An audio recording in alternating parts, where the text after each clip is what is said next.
All right, all right, all right. It's the Goose coming at you live with MrSotko and Meep. Say hello, guys. All right, all right, all right. It's the Goose coming Welcome to our episode 2 of Crypto Weekly. That's what we're calling this, right? Crypto Chat Weekly. The Crypto Podcast Weekly. I don't know. That's it sounds very Times Magazine. It sounds really. I like New York, Crypto Podcast Weekly. I think I should update that title in my stream right now.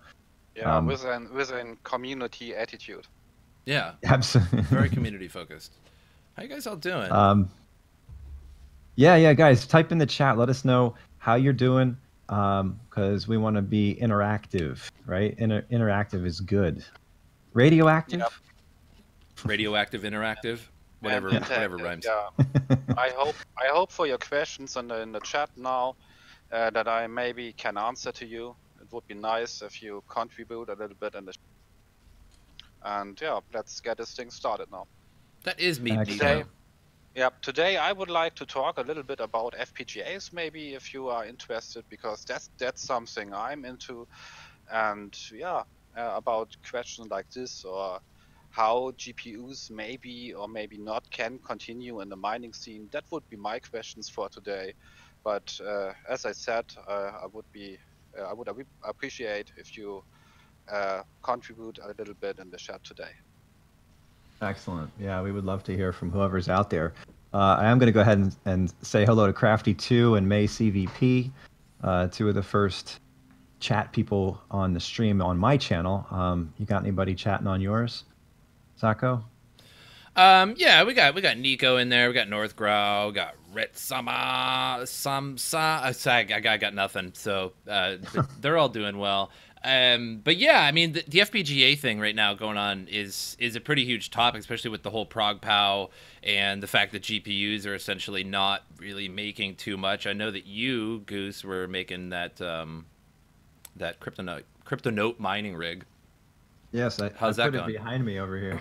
Oh yeah, I see that. So I wanted to make it part of the stream. I didn't finish building it. I just got done installing AMD drivers because I had a hard drive with Windows on it already. So I wanted to set it up with Windows so I could use Awesome Miner, and then I'll use Remote Desktop to it to configure it and whatnot. But yeah, the idea is it's going to be a Crypto Night miner, because all I'm doing is the cheapest AMD graphics cards that I could find, which were 6 ASRock RX 550s, which are the 2 GB variants. And on my first test, I'm able to get a little over 300 hashes a second on Crypto Night Saber. So I was anticipating closer to 5 per card. So already, or total? Yeah, I was hoping. No, 5 per card. I was hoping that's what it would be, but. Might be able to get if you overclock the memory a bit. Well, it at base clock it was right around 300, and then I boosted the GPU core and the RAM a little bit. I get 5% on the core and probably about 15% on the RAM, and that pushed it up to around 320. Do you have PCI risers for it? Nah, man. It's I mean, here. I can bring this. That work? Okay. Oh, yeah, okay. so, Those are kind of far from each other, though. But, dude, with PCI risers, though, I think will pay off for you, because even just buying those, you're going to get them up away from each other, and the fans will work a lot better, and you'll be able to overclock. But these things don't even get hot. Like, while it really? was running, I only ran it for like, maybe 5 minutes. Oh, they will if you overclock that memory a lot. Maybe. I don't know. We'll see. I only got one fan. There's no additional PCI power or anything like that. It's running entirely off the motherboard. So we'll see. They're like 75 watt power card, 75 watt cards. Much. Oh, okay, like 1050s. 75 watts. Yeah, they can run $75. off the board. Yeah, but can you run every card off the board like that? It's 75 watts I thought per you were going to PCI. say. Honestly, I thought you were going to say, but can it run Crysis? Can it run Crysis? Yeah, it should. But no, yeah, the way it works is that there are 6 power inputs in addition to the main 24-pin connector for the power. What's the total power usage? Don't know yet. I haven't hooked up all 6 cards. And I have a kilowatt, but I just put it together today. So I had to get all the preliminaries out of the way. I wanted to make sure it worked with the one GPU, and then I'm going to add the other 5. So, Yeah. and then after that, I'm going to do some Hive OS or SMOS or something to, see if I can increase the performance by switching over to Linux. Platypus can't make it today. He had an appointment, which he forgot about till like 2 hours before we started. And he's like, "Oh, I can't make it." So you remember your appointments, Platypus. But Yeah. yeah, we got us. Hopefully, we can get Hydro in here in a little bit. But yeah, we got some things to talk about for sure today. Yeah, I'm definitely interested to what you've discovered in the FPGA scene, Meep, with the whole, because I know like you're pretty deep into that scene and the whole ProgPoW. I guess I don't want to give anything away too much, but you you're in the community pretty deep there, and have told me quite a lot of stories. But I think it's still a little vague. Like I think the whole ProgPoW story is still, it's so confusing. Like the Acorn and what happened with Acorns and the software and between the two like parties, Yeah, is just a maybe, credible story. yeah, maybe we should Hmm. start the whole thing explaining some basic terms. So, what is a FPGA? What is a Acorn? What is ProgPoW? To divide it and to explain it a little bit maybe. And to start Please with it, enlighten we us. should explain an FPGA, perhaps maybe, and what it is.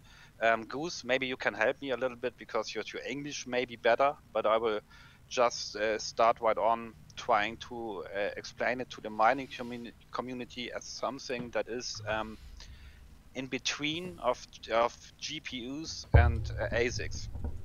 Hmm. GPUs are known as very flexible. They can mine everything, but they are quite inefficient doing that. But it's very easy to reprogram them on any other coin. That's why they aren't so affected by forks. On the other side, we have ASICs. These are programmed chips that are specialized on one very specific algo. And when the algo forks, the ASIC gets useless. That's the race, and that's the game we know so far. And Right. Do we need to go any more basic than that, Mape? Do you yeah, think we need to yeah. like, describe what a GPU is, like, as in graphics processor unit? Like, do we need to go that No, no, basic no, or no, no, no. I think the miners got that basics just okay, that's to fair. get into the explanation where the FPGA fits in, So because a GPU, mine, versatile, reprogrammable, ASIC, dedicated to one particular algorithm, as it yeah, were, and that's pretty much it. yeah, yeah. And the idea of the FPGA is simplified. Think of an programmable, so as good and as fast as an ASIC, but reprogrammable. So if the Hmm. coin forks away, the FPGA isn't dead. We just can use another bit stream. That's the word. That's the software that runs on the FPGA, mining a specific algo or coin in that way. And that's the Hmm. basic idea. An FPGA isn't so a cheap as an ASIC, and maybe not so powerful, but it is somehow in between there. And for miners, this could be a solution to keep on track with with the ongoing hash war in that way, because the Okay. big question is, will GPUs survive in a mining? I mean, I don't think so. I don't. Mm. I think the answer to that question is no. I don't think they'll ever be powerful enough to really keep up with a dedicated FPGA or ASIC. Yeah, And so then they yeah, came out with Acorns, and Acorns essentially look like a. In case anybody's never seen them, they essentially look like an M.2 uh, hard drive, like just a yeah. big RAM chip. And Yep. Have you guys heard of Intel's Optane memory? mm, Optane works kind of similarly. Here's the deal. You have let's say you have your uh let's say you have a mechanical hard drive. even though it may be a Western Digital Black, it's a high performing mechanical hard drive, but you want to get near SSD performance. What you can do is put in one of these Intel Optane M.2. It's a PCIe M.2 configured card. You put it in. I believe it starts with 8 GB of RAM and then you can go up to higher versions. But it basically does what one of those hybrid hard drives does. You know, the ones that have So it's part essentially SSD. cache. It's a tremendously fast cache because it's on the PCIe lane. So it has direct access to the processor, and it can store things temporarily. And what you can do is you can preload it. Like, for instance, you can preload it with a game. So if you know you're going to be playing a certain game, you can put all of that game's files on the Optane and then play the game much more efficiently. But anyway, that takes advantage of the M.2 slot in the same way as the Acorn would, right? So that, you know, you're getting an added functionality out of your PC, or in this case, out of your mining rig, by putting this Acorn in there. So how does that work, though? Meep, maybe you can expand that a little bit.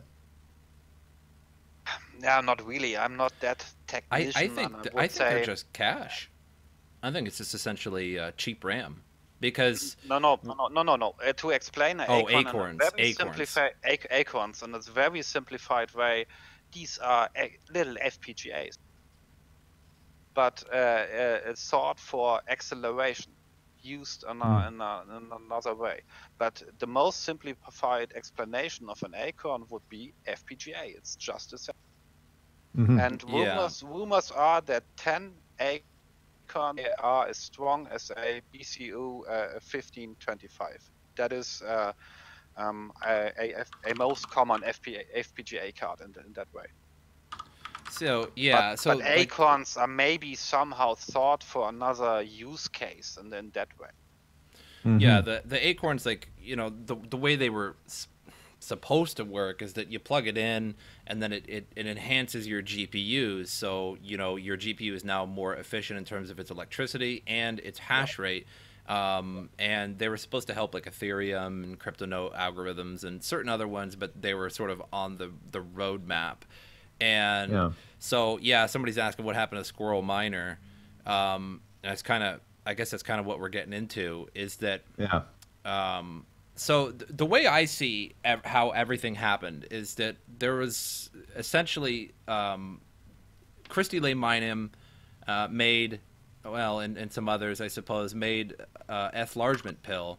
And in order to make an F-largement pill, they sort of had to get a hold of NVIDIA to do that, because they had to take into consideration that you have to use certain locked aspects of the NVIDIA card that you would need licensure for.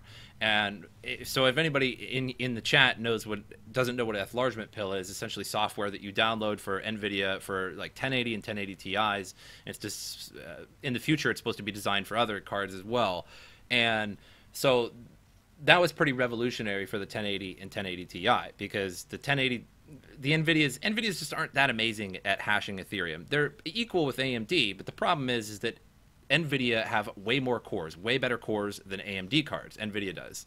So you're better off on NVIDIA usually mining, well, at least before the ASICs came along, before it's like Equihash, because that was a very core intensive algorithm. That's why your graphics card heated up a lot. When you mine Kryptonite, it's a RAM intensive. So Vegas and AMDs were more efficient at that because they have faster RAM, but AMD in general, because they were cheaper cards and you could get more of the cards for your money, and so you might as well just mine Ethereum because they were less efficient at mining. So then we had like this whole squirrel and minority issue, like where they didn't have the software for Acorn, so they essentially shipped out all these Acorns, right? And there was no software for them. So I think you can use them, right? You can use them and mine like goofy algorithms, right, that aren't particularly profitable, as far as I... Yeah, that's somehow what you said is somehow right, and that what is, the rumors that are going on. The facts are Acorns are real. That's the first point. As the hardware, I got some of these, and it's real hardware. I got it in my hand. I got it delivered. I like it. The production is good. I can use it. But yes, the problem is the software or the main software in that way isn't ready, and it is still not ready. But the acorns got delivered. That's not totally correct. I would say it in my words, a better software is ready for solo mining. Acorns were supposed to assist GPUs. That's the wonder that Acorns could fulfill, or maybe not, to assist GPUs in mining. And that would be the thing we are waiting for, because it could make GPU mining profitable again, and that would be quite big news. Just like as you said, Sotko, boosting Ethereum, but lowering the electricity. That's very interesting. Yeah, I think it's more helpful for people like you, like with a very large mining farm. The efficiency increase is much larger. Yeah, and especially for the farms with higher electricity costs. Yeah. Like a farm in Germany, if anybody is so crazy right now to have it still running in Germany. And for now, there is just solo mining software ready for one single coin. Some not so profitable coins. So the acorn is real and it is running. We can see it, but the software that is it all about still isn't ready. And we are hopeful. It's a fact that I can say that Squirrels, the company behind it, is real, and they are fighting a lot. Yes, there is much drama going on, many stories, but to sum it up and to say some facts, they are still on it, and at least the hardware is real. But yes, on the other side, I have a bunch of useless acorns on my shelf. Yeah. So you're still waiting for software to be developed for it. Yep. There's something that allows it to work on less profitable coins, basically, is what you're saying. Yeah, I forgot. It was Zen protocol, some useless solo mining coin. But they work on a few. But it shows the idea of the acorn. It could, even if it's not capable of GPU assist, it could be a little mean FPGA that could solo mine coins at least. But for now, there is nothing profitable in reach. Do you remember when there used to be those little USB Bitcoin miners? Like you could just put one USB. Right? Yeah, and that would be like 1 gigahash. Did that. This is a question we can ask ourselves if when we are talking about any kind of hardware that is boosting or assisting or that is used to get more profits out of the system, because it's against the idea of simple GPU mining. But no financial advice. I don't know if I would suggest anybody to buy acorns now or to do it not. Do your own researches, but I would suggest anybody to keep an eye on it, because it isn't dead.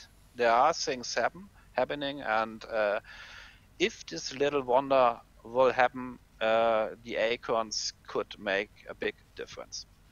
Yeah, somebody says the problem for FPGAs is that there are many good bit streams that are private only. Yeah, I suppose. You know, I remember those little things. Remember the Ant router? Remember Bitmain's Ant router? It was like a little Litecoin, little Litecoin miner or something like that. But so another thing that is in the same ballpark is the whole ProgPoW thing that's coming out. Which is programmable proof of work, and it's an effort which has two sides of drama to it. I think I find myself on one side of it. I mean, I like to be objective, but I feel like I'm on the side of ProgPoW. But basically, programmable proof of work is a proposal for Ethereum that the algorithm will change every like 25 blocks, I think it's supposed to be. So it's kind of weird. So the idea is that this is also made by Christie and proposed by her group or whatever. And it's interesting because again, they have to get a hold of Nvidia for this. They have to be funded by Nvidia for this, and which You which want is some, yeah, Sotko, you want some drama now, some rumors, and okay, to divide it, ProgPoW has nothing to do with FPGA and that thing. but it does maybe though. maybe It maybe does. ProgPoW affects FPGAs, It but absolutely does. and it's after all, it's all the same scene somehow, but yeah, yes. So And we rumors, have and there are, acorns. We have acorns that were made to essentially efficiently mine Ethereum and kryptonite. And then we have ProgPoW, which really benefits FPGAs because FPGAs will be able to switch up that. So the people that are basically the people that are involved with acorns are now involved with ProgPoW, which is quite lucrative in my opinion. Although I'm on the side of ProgPoW because screw the ASICs. You know what I mean? ASICs are too much. They ruin everything they touch. They really do. So, but Well, it is they're only interesting at good the same for a time. short period of time too, because they're only as good as the difficulty allows them to mine profitably. Does True, that but make sense? FPGAs you could argue that with FPGAs or GPUs as well. What I'm okay, saying is that there is a little bit of Yeah. drama because if you But at least are the a creator of programmability. FPGAs and then you create ProgPoW and that passes through, ASICs are gone. ASICs are gone, and now everybody's going to be like, okay, well, my ASIC doesn't work. Maybe I should buy Acorns, or maybe I should buy FPGAs to work on Ethereum, which is interesting. Now, I'm not like I don't want to.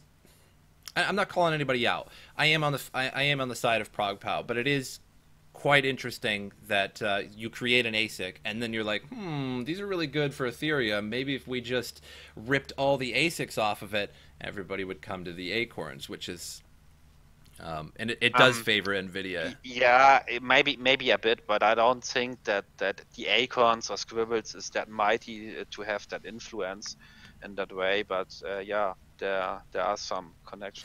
I don't think it's about influence. I don't think you even need influence. I think it's right place at right time. Like if you have a product, right, and then you're able to create the ProgPoW and pass that through, that everybody now that makes your product better. So if you have a product and you can do something that makes your product even better, that you had to influence somebody else to do, like ProgPoW and the Ethereum developers.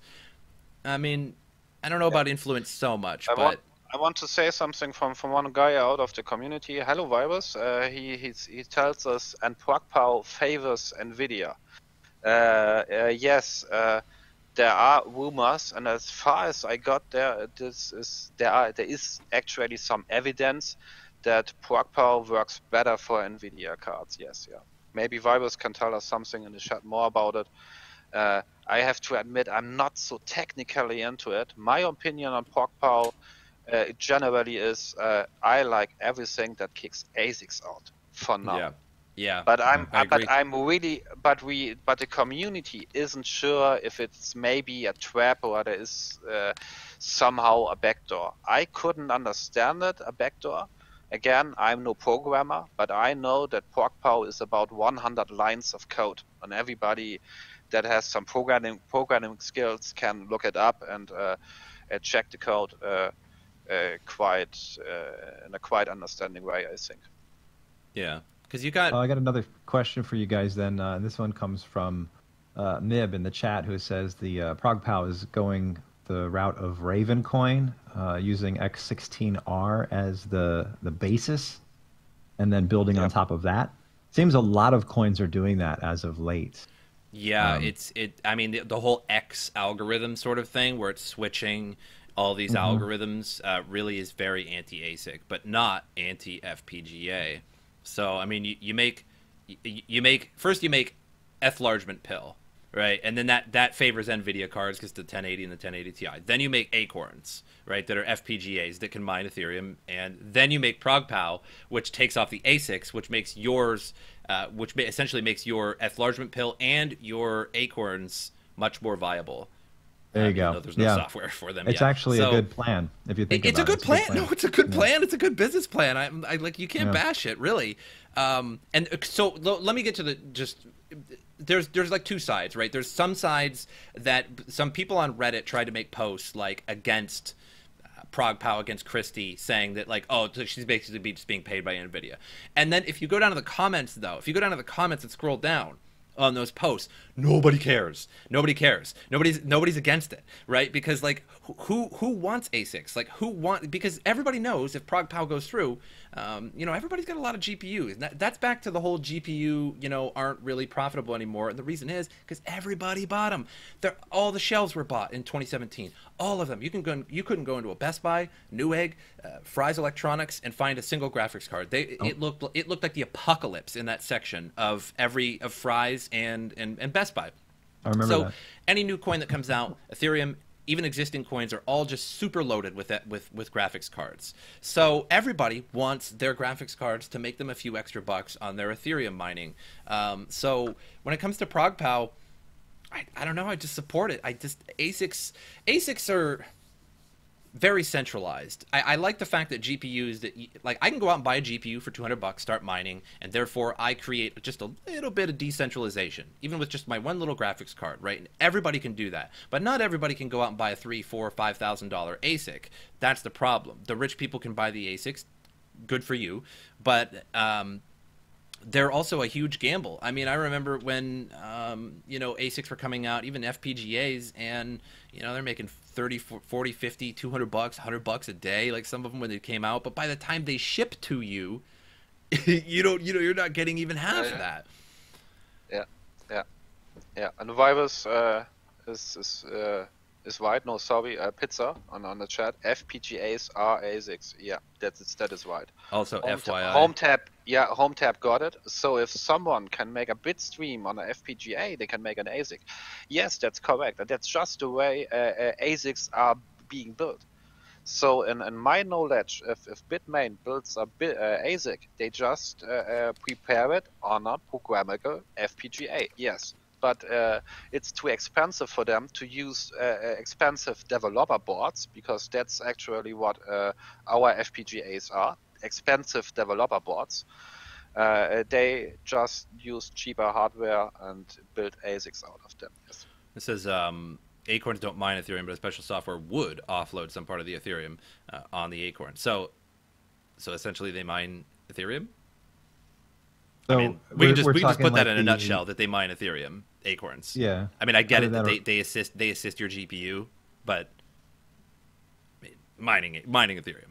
And it says, well, there are cheaper ASICs too. Yeah, now there are cheaper ASICs when everybody's trying to sell them off in a hurry because coin after coin after coin after coin are forking away from them, and everybody's starting to realize now that you buy an ASIC and it's making $50 a day, and then like by the time you receive it, it's down to $10 a day, and then minus $2 a day. Yep. So of course they're cheap now. I'm like, it makes sense. And then Zombie on Twitch says, but the fork makes 3 to 2, makes the gains reset again with Ethereum. The Constantinople, I swear to God I can say it, I promise.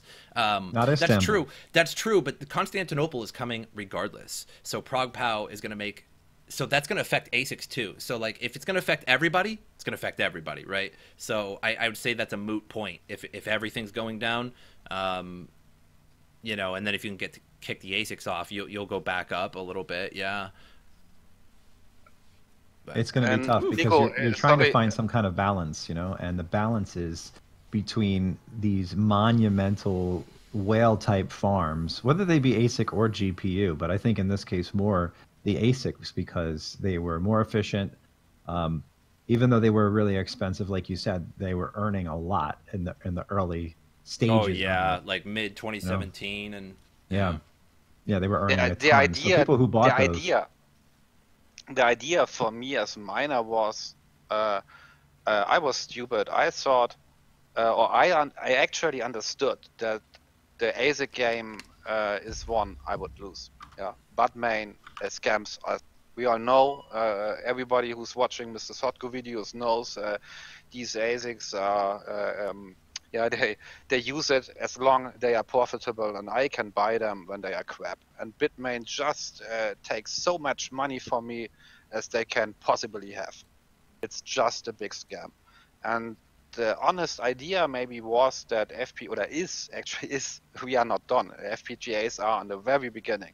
Is to have a fair part out of it, Hey that we guys, can keep track. let's take just a second here. I'm gonna try and add Hydro. Let me Oh, see. okay. I gotta. And Nico, no, I do not have any inside information to Bitmain, but we all know that that Bitmain scams us. I That's think no I can just secret. add him Oh, that's clear to that the call. they're always mining before they sell their products. Um, hey, here we go. Yeah. Hydro. Well, hello. Can you hear me? Yeah, man, we can hear Yep. you. What's up, I did the thing. What's going on, guys? dude? Awesome, I got guys. Welcome, awesome that Hydroeconomist. you're here. Hi. He has a YouTube channel called Hydroeconomist. He does. He used to talk about crypto a lot more than he does now, but does hydroponics and does an excellent live stream on Thursdays where he does coin roll hunting and stuff. It's actually pretty intoxicating, and it's quite fun to watch him. He gives you donate to him. He looks through coins for you, and you get the good stuff, the silver. So welcome, man. I'll put your social media in the description Sweet. after this. Thanks for having me, guys. How you doing, man? We are in a super heated debate over ASICs and FPGAs and ProgPoW and stuff. Then you probably don't want to hear about my miners then. Oh, it's fine. So how many script miners do you have? I got three. I got three Antminer L3s. So Not bad. yeah, no. I mean, are those actually making daily, or are you just kind of eating electricity and just making the?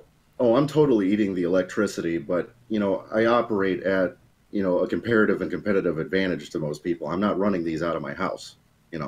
I'm running these in my shop, which I mean, I use such an abundance of electricity anyways. Honestly, at the end of the day, it's like hardly a fart in a tin can, So Yeah. What's 20 extra bucks extra a month? Plus, I mean, exactly. With Litecoin so low right now, you're getting what you're getting every day. And if it ever goes back up to what was the high of Litecoin, like $350? It was so ridiculous. It almost hit 400, I think. It'd be pretty nice, to have even just even mine like 10 of them or something, over the course and a few $1,000, get yourself a nice Christmas present.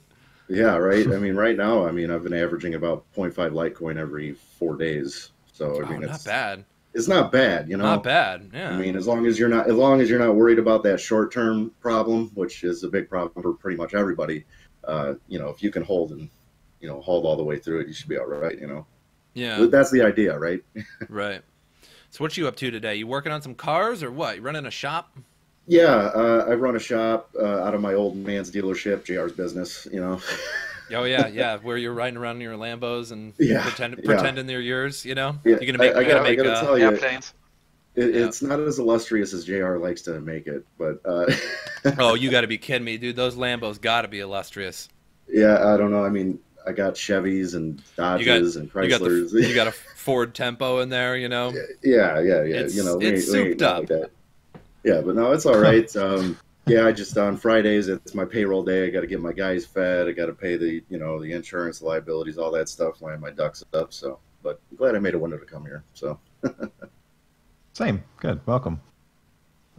We were just looking at all of that that has to do with FPGAs and whatnot. Somebody in the chat had mentioned Merkle tree proof, which is not brand new by any means. Zcoin's been using it for, or at least attempting to, the last couple of years.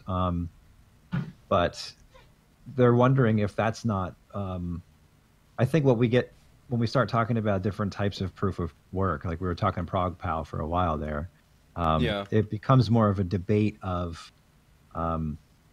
which one is best, right? And the problem is that we have so many different options that are out there. We've got obviously at least the two main brands, NVIDIA and AMD. We're also going to see in the next year or two Intel entering into the GPU. Are they? I did not hear that. Interesting. Yeah, Intel's going to be. They're already in the works. These are great news. You think they're going to be legit, or do you think they're, because that's the thing. That's the thing is, like AMD and NVIDIA have the experience over a lifetime, of making graphics card. Well, they took ATI, but whatever, and Intel. I mean, Intel makes the best processors in the world and reasonable motherboards. But yeah, how are those graphics cards going to perform? I mean, Intel's quite a company, but experience experience is sometimes more It powerful depends than on the just being a market, big... but like who are they going after will be the question. I think at CES there was, I believe, if I'm not mistaken, I could be wrong here. It might have been something to do more with AMD's Navi series, but either way, somebody did some concept art of what the Intel graphics cards would look like. I think I'm pretty sure. Guys, let me know in the chat if you What saw do you this mean? What it too. would look like a graphics card? No, it was the graphics cards. Or is it Yes. like totally different? It was no, it was concept art, but they were very like sleek looking graphics cards. You know what I mean? Like just very nice reference series type stuff. But They got a Lambo people were sticker excited on it. about them. Yeah. Yeah, with the skull and everything. You know, Fire, flames. that would be nice. I didn't catch your live stream last night, like man. Vakken, Sorry, right? I popped in a little bit, Hydro, but I was getting ready to stream Resident Evil 2.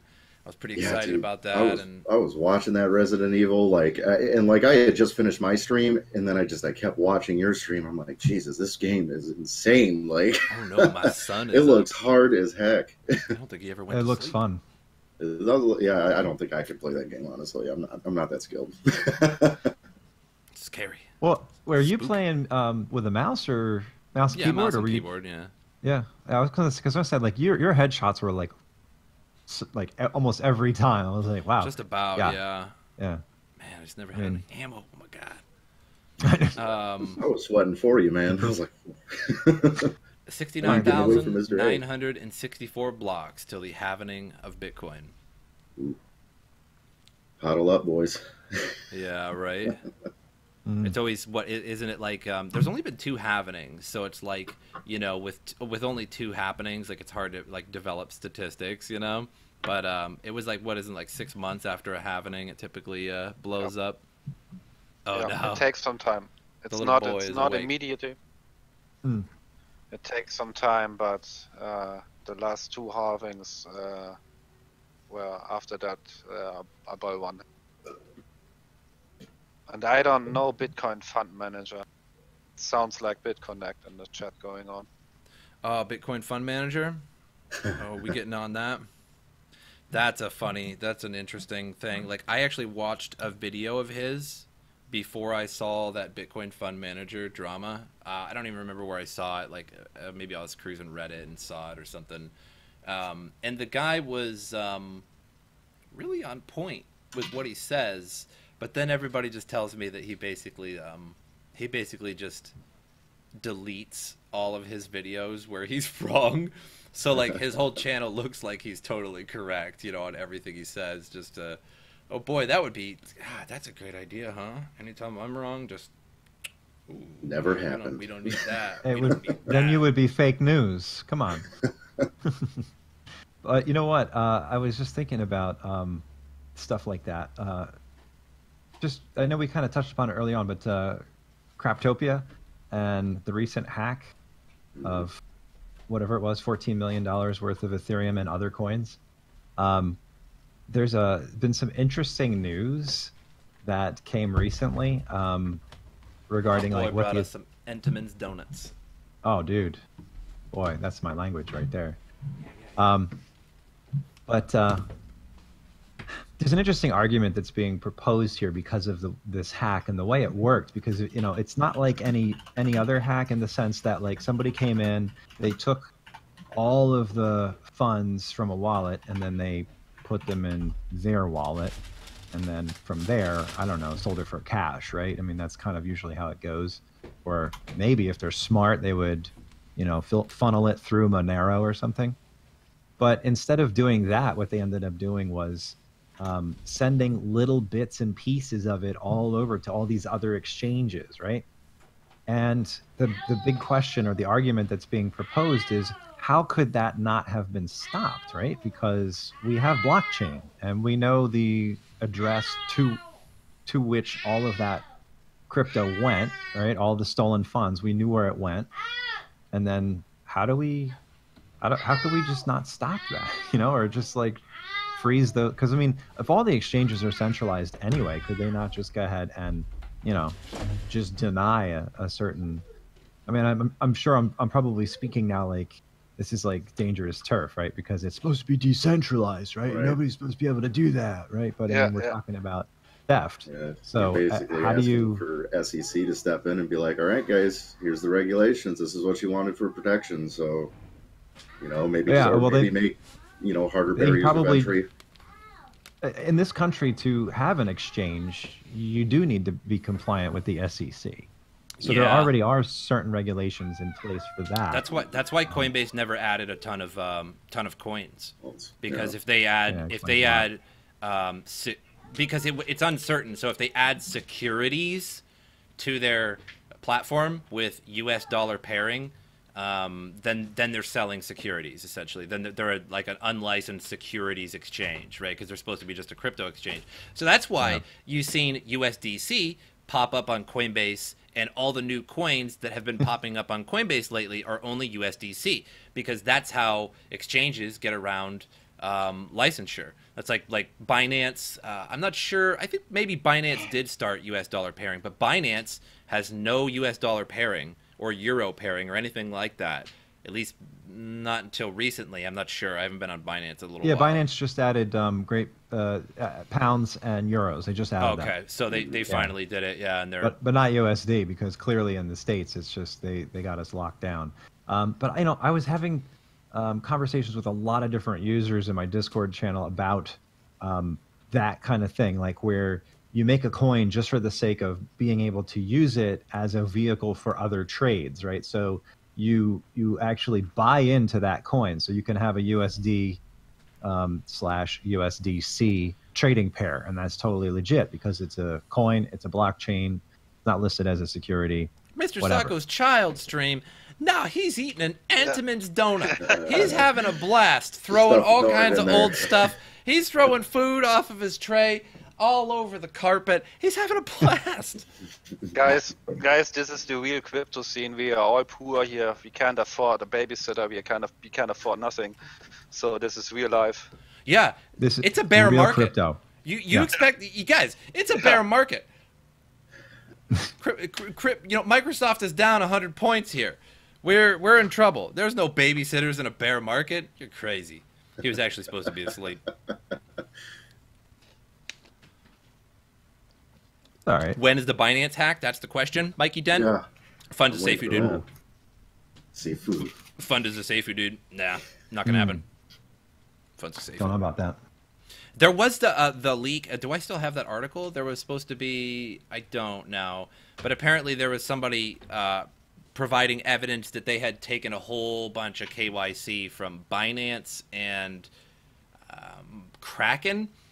And they were showing proof of a few names that they took, and then Binance and Kraken blatantly deny that they have lost their KYC, and they said that likely, who knows which one you're going to believe, right? That what their explanation for it was that these KYC have been stolen, were taken from individual customer accounts for the past many years. And they're just old KYC that they're trying to resell, these hackers or whatever. No. I think it'd be a bigger news problem if there was tons of KYC stolen from Binance and Kraken. That wouldn't be good. And then there's the whole Cryptopia thing. That's still, has anybody tried to get on Cryptopia lately? I haven't. Dude, I don't know. Yeah, I have no use for it right now. Yeah, Cryptopia is so bad. I want nothing to do with it. Yeah, I'm done. It was I think it was entirely ERC20 tokens. 16 million stolen. Yeah. Insane. And what, dude? I don't know. I made a video. I think it was 2-3 videos ago. It was an update on the Cryptopia hack, and basically I read that over the course of 5 days, they were helpless to stop the withdrawals from their exchange. So they knew these withdrawals were coming from the exchange, and they just had to stand there with their thumb up their hoo-ha, doing nothing. So basically what that tells everybody is that somehow a hacker, maybe an inside job, everybody tells everybody. Everybody says it's an inside job. Everybody says it's an inside job, and if it was, it was. Who knows? I suppose they'll find out sooner or later. But somebody apparently hacked it, whether it was an inside or an outside job, and got all of the private keys for everybody's account. So like 76,000 private keys they just swept. So that basically means that 76,000 private keys were on one computer, on one server or something. So I like to think to myself in a humorous way that it's just nothing but a black desktop and there's nothing on the computer except for a notepad directly in the center. And it just says 76,000 private keys. And then you just click on it and it's just this gigantic list of a Microsoft notepad, and it's just nothing but private keys with like Joe Smith, private key, you know what I mean? It probably is. It's a CSV file. I mean, Right. how else would they store it, you know? I mean, it's funny that they haven't... And then they in the wipe back end. Yeah, I mean, they just download it and that's it. They've got download it everybody's and key. wipe it as Yeah. you do it. That's they how it is. can't- they can't stop We were it. just talking about that. Like, how is it possible that they would have, taken all of that crypto, but what they didn't...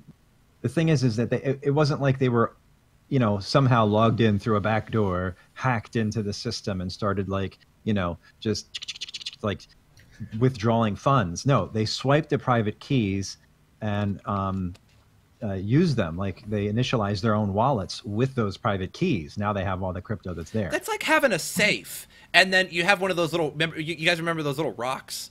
And you flip the little thing under it. It's got a key under it. It's like having it's like having a safe and then a little rock right in front of it with the key in it.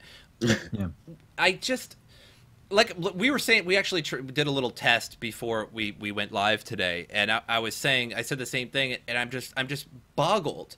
Like, I'm not a cybersecurity expert by no means, but if I were to like audit Cryptopia, why don't you guys show me the ropes? I'm taking a nice little vacation to New Zealand. Show me what you guys got here. And I'm like, well, how do you guys store your private keys? They're like, on that server, on that server there. Yeah. Really? On one? Is that on a like, Windows machine with a remote desktop wide open? No there's just a firewall. little Wi-Fi thing on the top of a desktop computer, and it's like bleep bleep bleep bleep bleep. and I would just be like, wait, so all of them on that server? Like, is that safe? And they'd be like, oh yeah, it's definitely safe. Yeah, it's looking good. A couple weeks later, we're going into unscheduled maintenance, guys.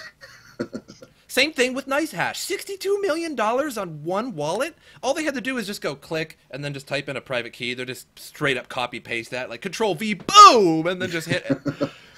What the fuck? On one wallet. Yeah.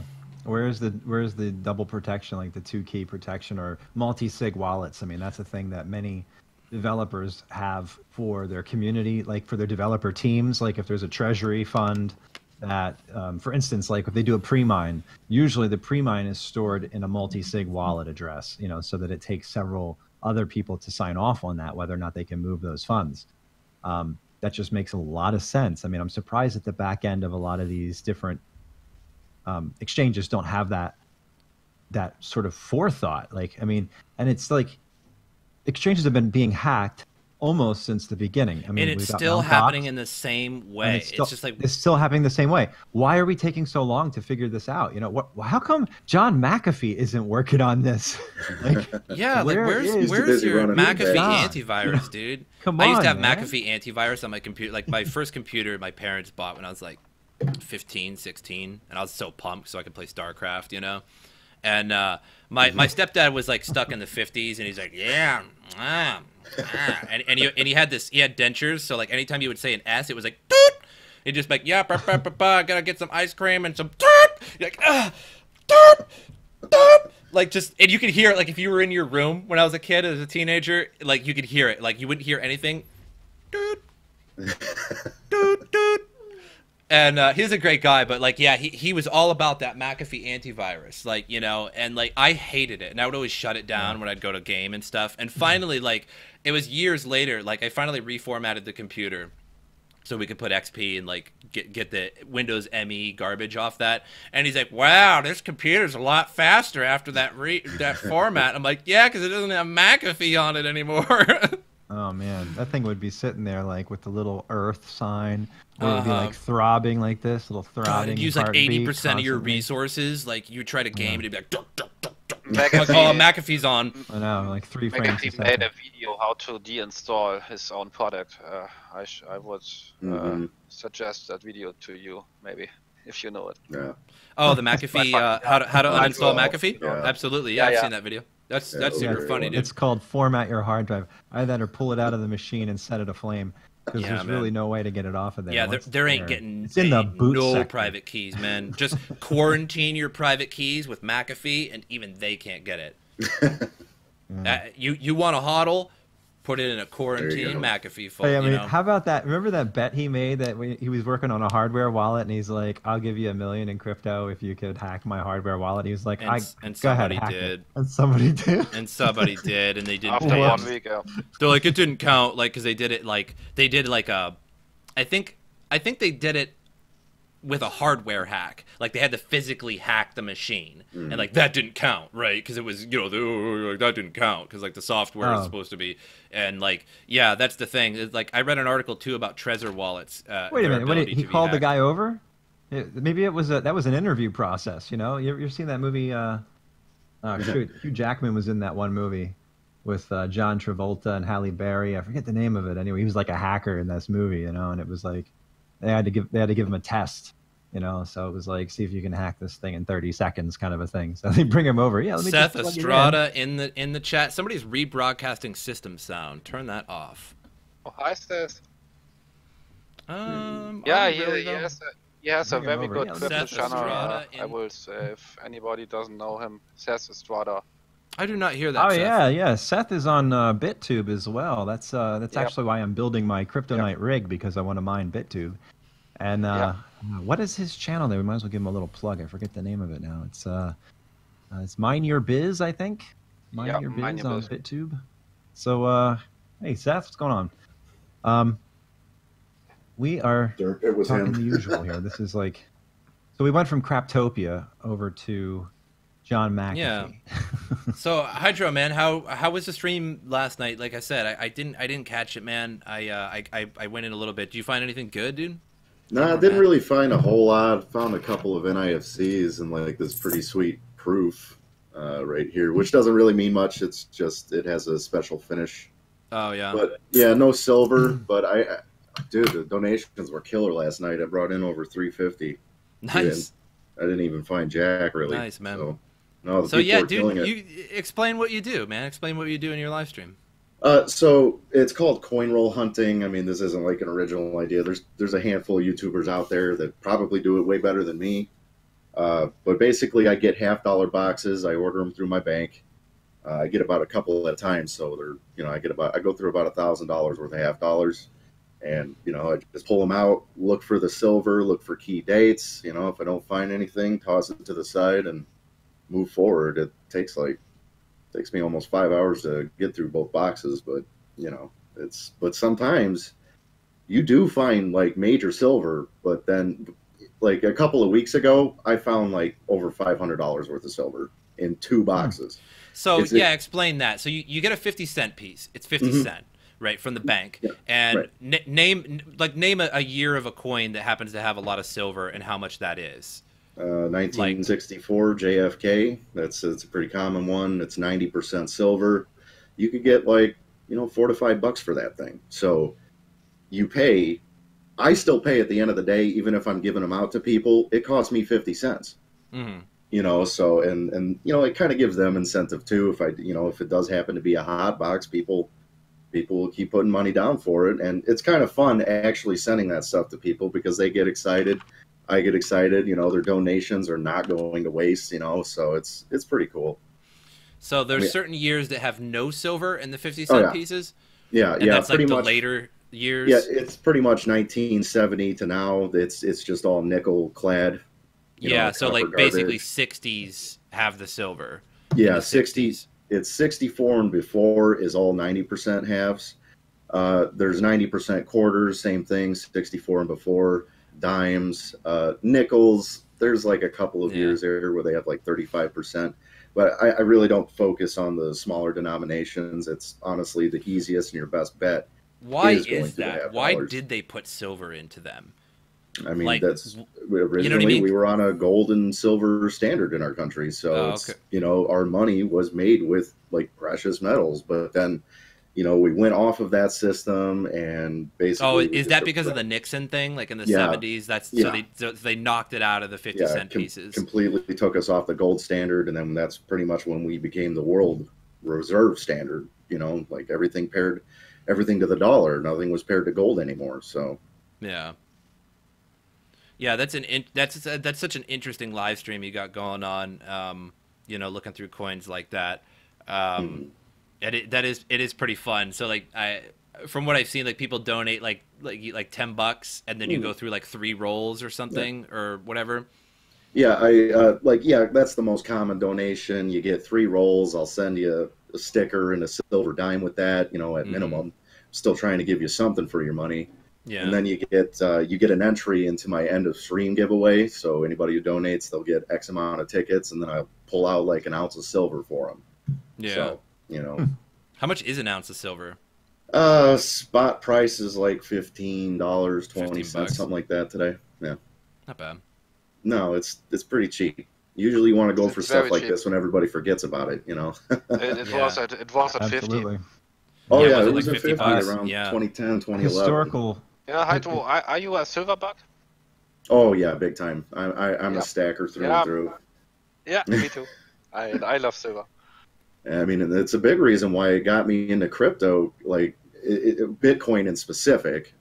It's just when it was presented to me, similar to how gold and silver works, I was like, oh wow, this is new shit. Like, when I first heard about it, I scoffed at it. I was like, nah, it's digital, it's garbage. Yeah, and Bitcoin is, and you can compare Bitcoin quite good to silver, to gold. Mm-hmm.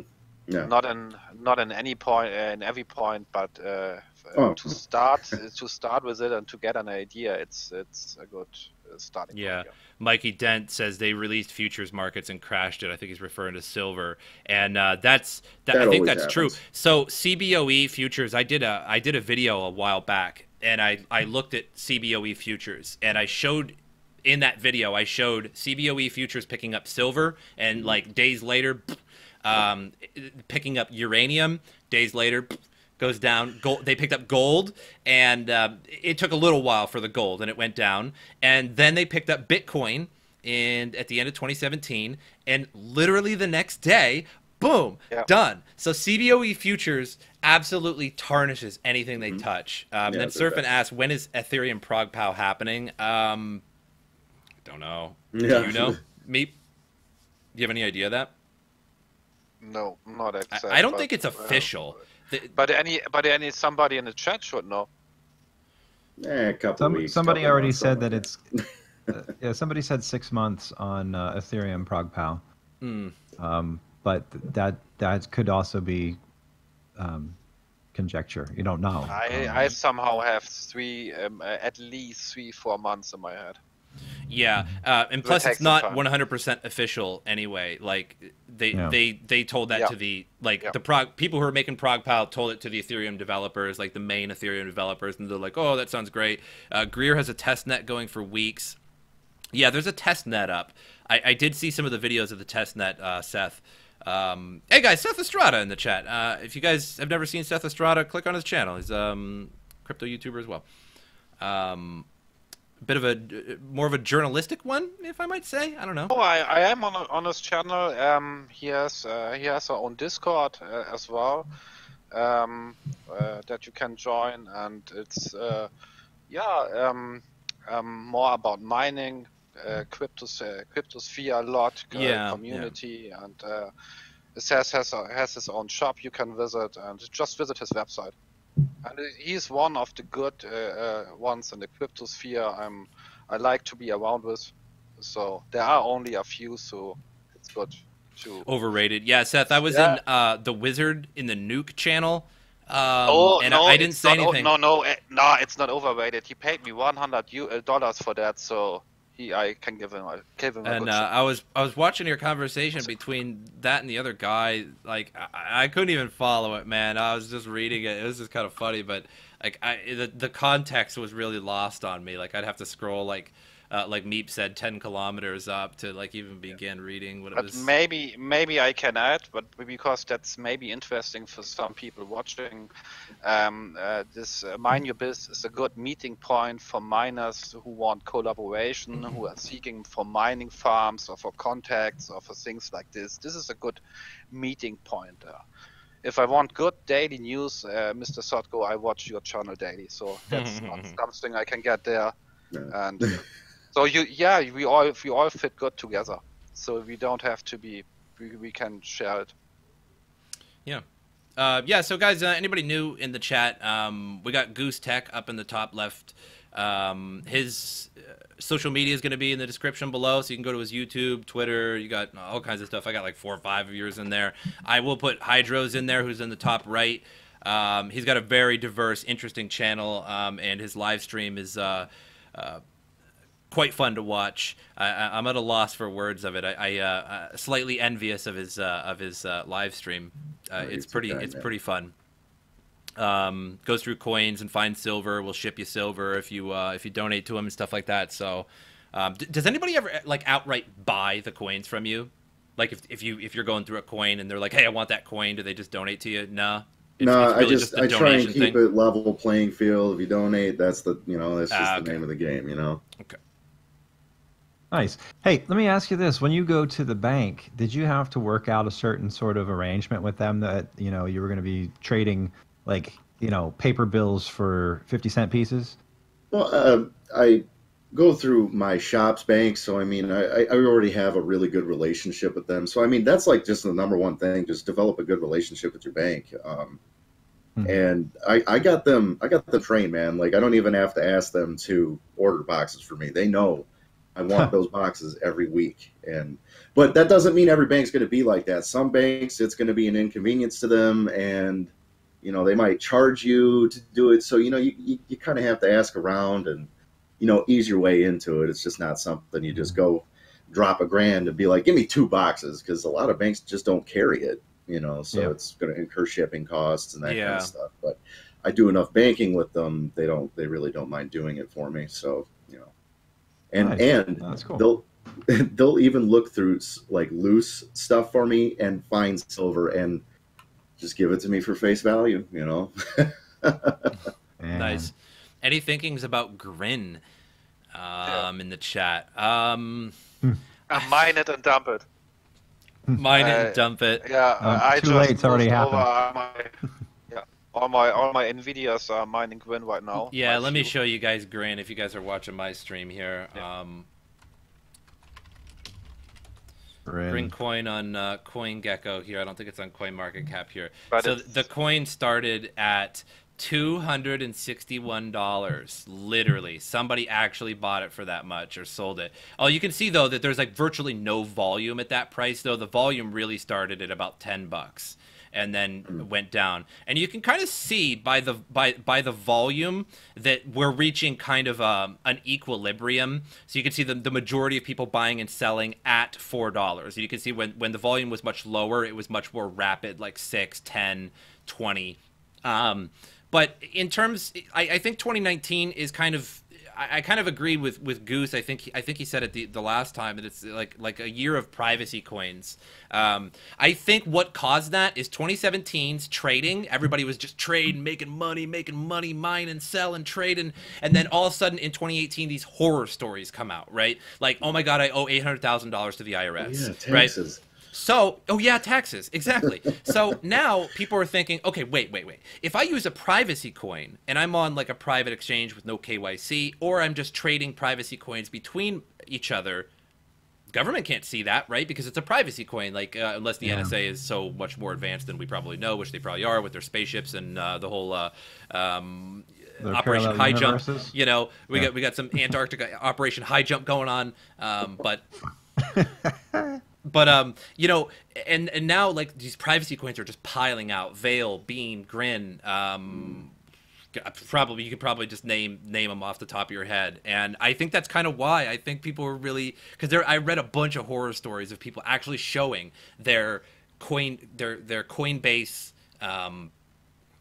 what would you even call it? Like they're 1040s or whatever. I don't know. It's like whatever 98 something. 1098s, yeah. And this one person owed $800,000. He was in college, and they started out with $5,000 of Ethereum, or 500, and they were trading, and then eventually they just bought into a bunch of ICOs, and they went up 10x and stuff, and he eventually made like $1 million or like $1.5 million or something in Ethereum from just trading and buying shit ICOs, and then turns out you owe $800,000. So that guy's out on that deal. Yeah. Man. Yeah, what's up with Grin and Obelisk already announcing ASICs days after release? Oh God. Yeah, that's kind of like what is that? Sia coin that has their own ASIC? That's so. Why don't you just produce like if you're a coin if you're a coin developer, you make a coin, right? And you're gonna make an ASIC for your coin. That's just greed. That's just greed. There's no reason for that. Like if you're gonna make a coin and you think it's really good and you want people to mine it, go for it. Like have people mine it, right? But if you make your own ASICs that can only be they can only use to mine Sia coin, why wouldn't you just produce the coin? Like you know what I mean? Just make like already the circulating supply. Just create the circulating supply. Yeah. You know what that is IBM all over again. That's exactly the model that they would use. We're creating the infrastructure, we are creating the machines, as it were, right? The business systems which they created in the 80s. Like that's what it is. It's that old way of thinking. You know, they're trying to use that same model for the newer technology, missing the point entirely of decentralization. The point is that one company is in control, but that the whole of humanity is in control, as it should be, right? But some companies are. What one person knows what Operation High Jump is. Operation High Jump was a failure. What is a failure? That's just spelled wrong. I think you mean like fail jump. Yeah.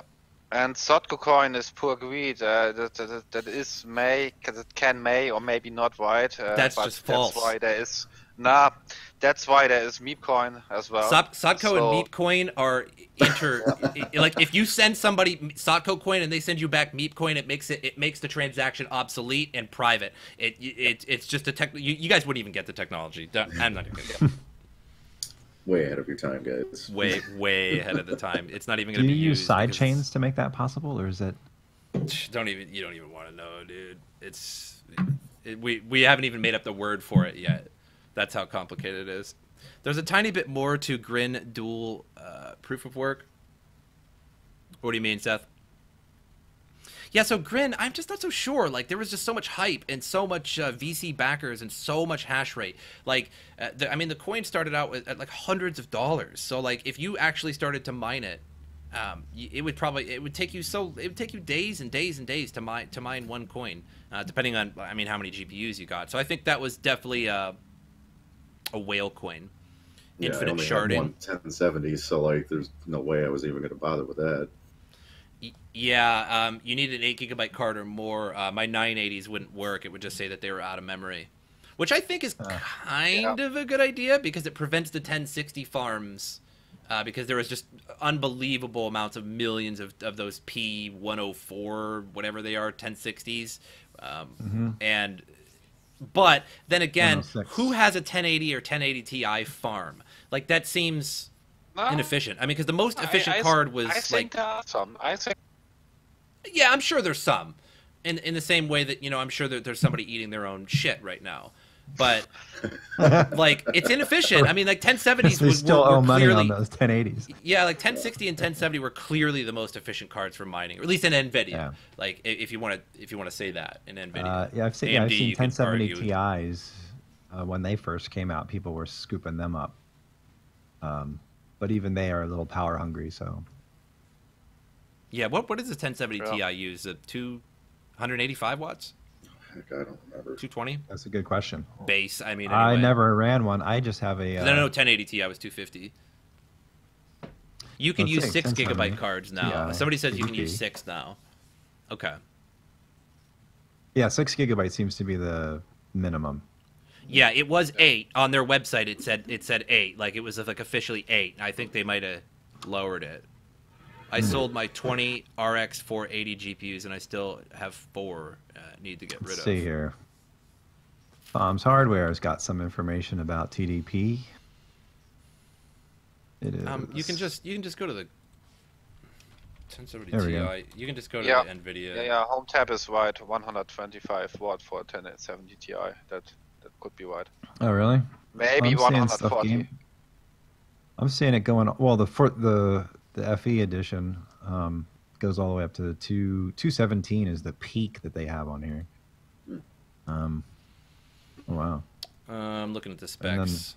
MSI's titanium variant goes all the way up to 230. 1070 Ti, 180 that- watt. Yeah, I'm thinking 1070 was 180. 150. 1070 Ti was 180. At least according to the NVIDIA website. But I mean, people are gonna probably underclock them a little bit for efficiency anyway. Exactly. Yeah. They're not gonna. I mean, that's on a torture test. Everything's full. Yeah, blast, that's you know, so- max, right? That is max as well. So it's like Surfing is saying a 1070 uses about 120 on Ethereum. So yeah, Ethereum is a pretty low intensity. So is Kryptonite. Like my cards are always real cool, real so cool. When mining Kryptonite. That's why I want to coins. get that Kryptonite up and running. I'll probably do it tonight. But I got to get going, guys. It was been really cool hanging out with you guys. Thanks you so much for. All right, man. Yeah, getting head out of involved here. Get on out And, of here. I'll catch you Get guys. out next of one, right? here. Yeah, guys. Friday next time. Bring your silver dollars. Everybody yeah. subscribe to this person here. I can kind of. Which one? Oh, we're all pointing a different direction because like We're all in the different. Brady Bunch, the Brady Bunch. All right, peace, guys. See you later, man. Have a good one. Man, good stuff. So yeah, that was fun. That was a fun one. We'll probably wrap it up here soon. But what do you guys? Yeah, What do we you guys got- got? Anything fun? Anything fun happened to you? Even not crypto. It's winter and I don't like it. Where are you? Aren't yeah? But aren't you from the West Coast or no? No, I'm near Chicago, so Oh wow, dude! yeah. Man, that blew my mind, dude. I thought the whole time I thought. I guess wearing the hat and the sweater, that makes a lot of sense. I guess I probably wouldn't be doing that in Cali right now. Dude, you know what though? I miss the winter, man. I am from Northwest Pennsylvania, and I love the winter air, like going outside and just breathing in, and like it's so condensed, and I just miss it. I miss the cold. I kind of like the cold. I'm kind of like from that Frozen song. The cold never bothered me anymore. I got a kid. Come on. Although he doesn't like it. He doesn't like it. It's for girls. No. But yeah, man, I never minded the cold. And plus, you can always get warm. You know, put on another blanket, put on another sweater. You know, but like heat in Arizona, $120. Yeah. Forget about it, dude. I can't even ride my motorcycle I in mean, the summer, man. at least it's like It's a too much. drier heat and not like an extremely humid heat. Yeah, like... but you know what else is a dry heat? Your oven.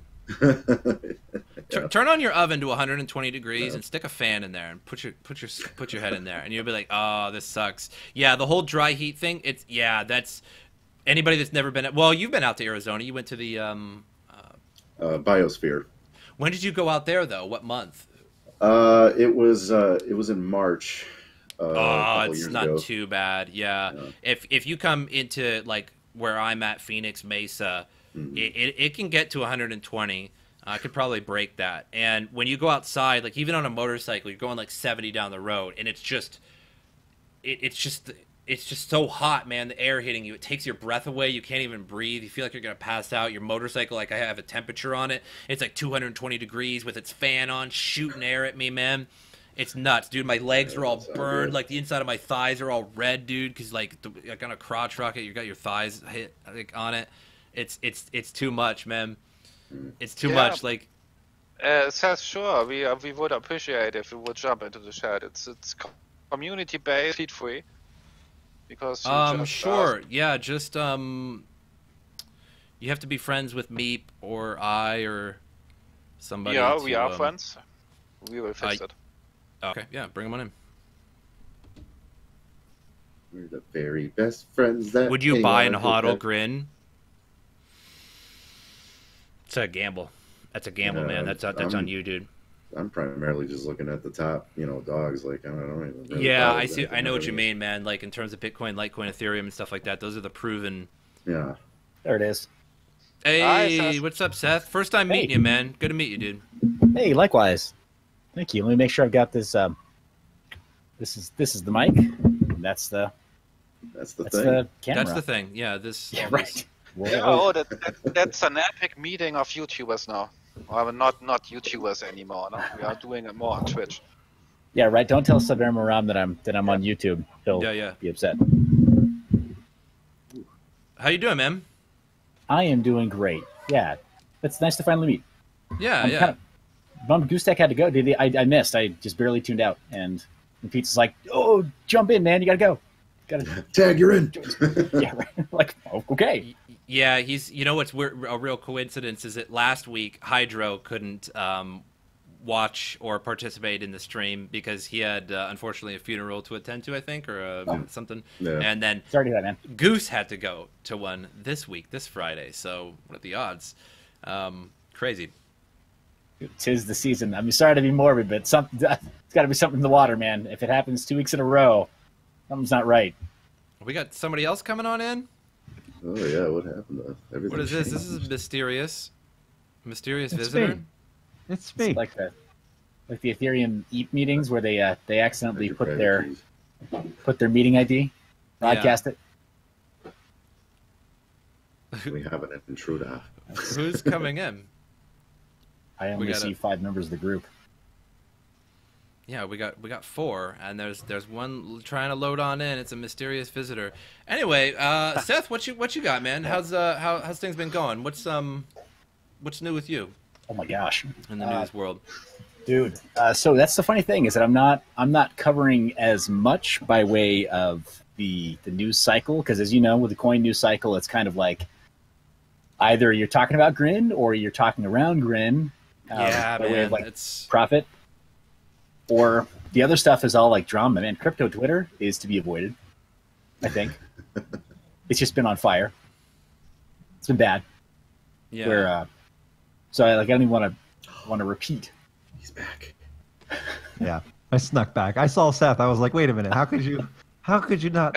Ah! I just wanted to say hi. That's it. That's all. So, Oh, hey, Seth, nice to meet As, you, man. as I said, I see. it's You're the in your epic- basement, it's man. the epic Awesome. meeting. Yeah, I saw the basement footage where you were in your PJs. It was great. So Oh, good job. thank you. Here I am, man, freezing my butt off. It's great. It's the perfect place for mining. It's a labor of love. Yeah. But Yeah, that's true. Thanks. Real good place for mining. Absolutely. Thanks for your channel, man. I appreciate all the content. Oh, hey, thank you. I appreciate you saying that. It's I mean, everybody kind of brings their own unique stuff to it. It's weird, and you have to be. It's more political now than I think it was this time last year. In Yeah. terms of like mining, For sure. like all the trading channels and stuff. I mean, the moment that profit starts to dip or that the market cap starts to take a little bit of a nosedive, all the trading channels they get like, They're pull out switchblades. They're like, it's battle. But with Yeah, I mining- showed one on my channel the other day. I was like, your TA fails you, and I showed one YouTuber that used to get a lot of views. He get like 30,000 views for his TA, where he'd sit and be like, "Oh, this line is going up, and then this one's connecting," and he's out of there, man. I don't know what he's doing anymore, but yeah, the bear market is just like, oh, I was wrong.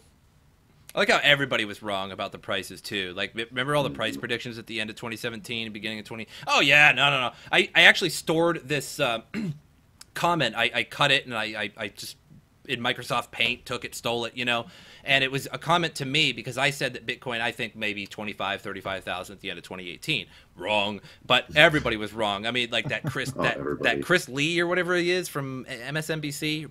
Bob Lee, I don't remember what his name is, way wrong, like 50,000 for him, and then he's just like, no, it might be 15. Oh, no, wait, no, it's gonna be 2,500. I'm done. But like the guy flipped out at me, this commenter, dude, this viewer on the channel, he flipped out, man. He called me every name in the book, and he's like, you don't think that Bitcoin's gonna go up? Is only gonna, only be 25,000 after what you seen last year? I'm like, whoa, dude. I'm like, the market cap, it doesn't work like that, man. You know how much money you have to put into it to make it go up that high? Like, you're crazy, man. It's not gonna get that high that yet. And I took it, and I was like, I will see you at the end of the year, and I posted it to his channel at the end of the year. I loved it. That souse. I loved it. I held it for a year. I did it. I was like, look, I'm wrong, but you're way wrong.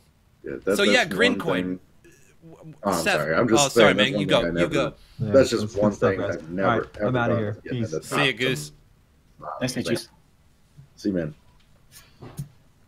Yeah. The price predictions. I think people stop doing that. Because everybody's always wrong. Well, you'd think they would. I mean, I could have sworn I just saw somebody come out with another one of those 8-figure Bitcoin numbers. Just pull it out of their hat. Like, no, definitely 2019 8 figures, like close to 170K. Oh yeah. Sure. Yeah, 100. No, I'm thinking. You know what I'm thinking? I'm thinking you're dead wrong. I think $168,221.88 by the end of 2018, December 31st on 10:22 a.m.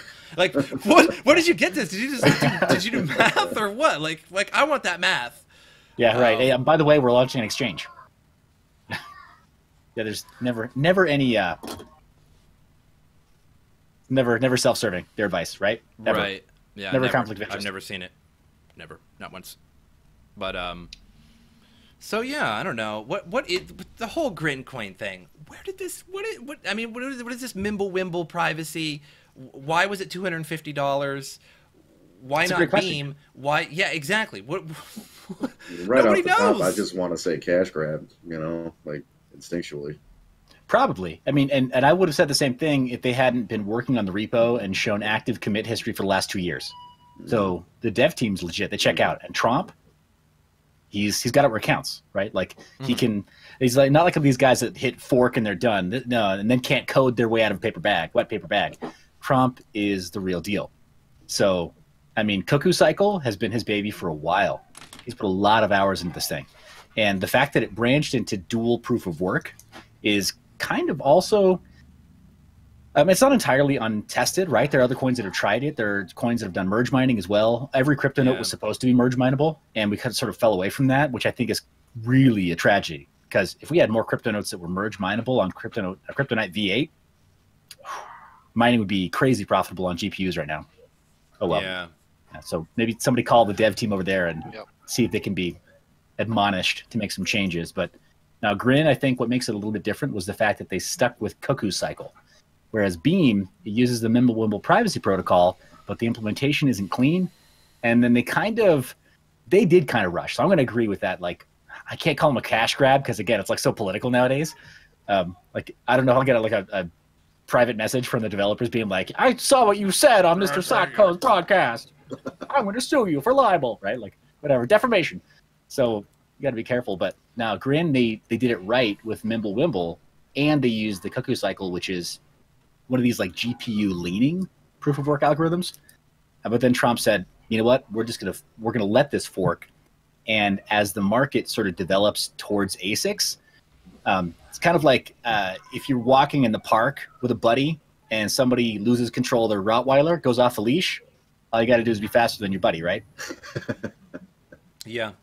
So somebody's going to fall. One of those two algos is going to fall to an ASIC first, and then those of us who are a little faster on GPUs will maintain profit for a little bit longer. Buys us another maybe quarter or something.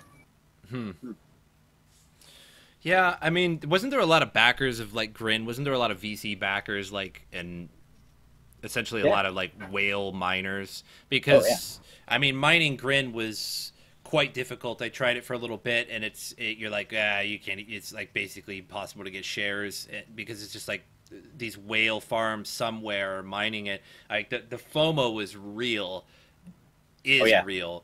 And the price of it is so wacky. It starts off at $261, goes down to 29, and then sort of leveled out at like $4. It's just like, what happened?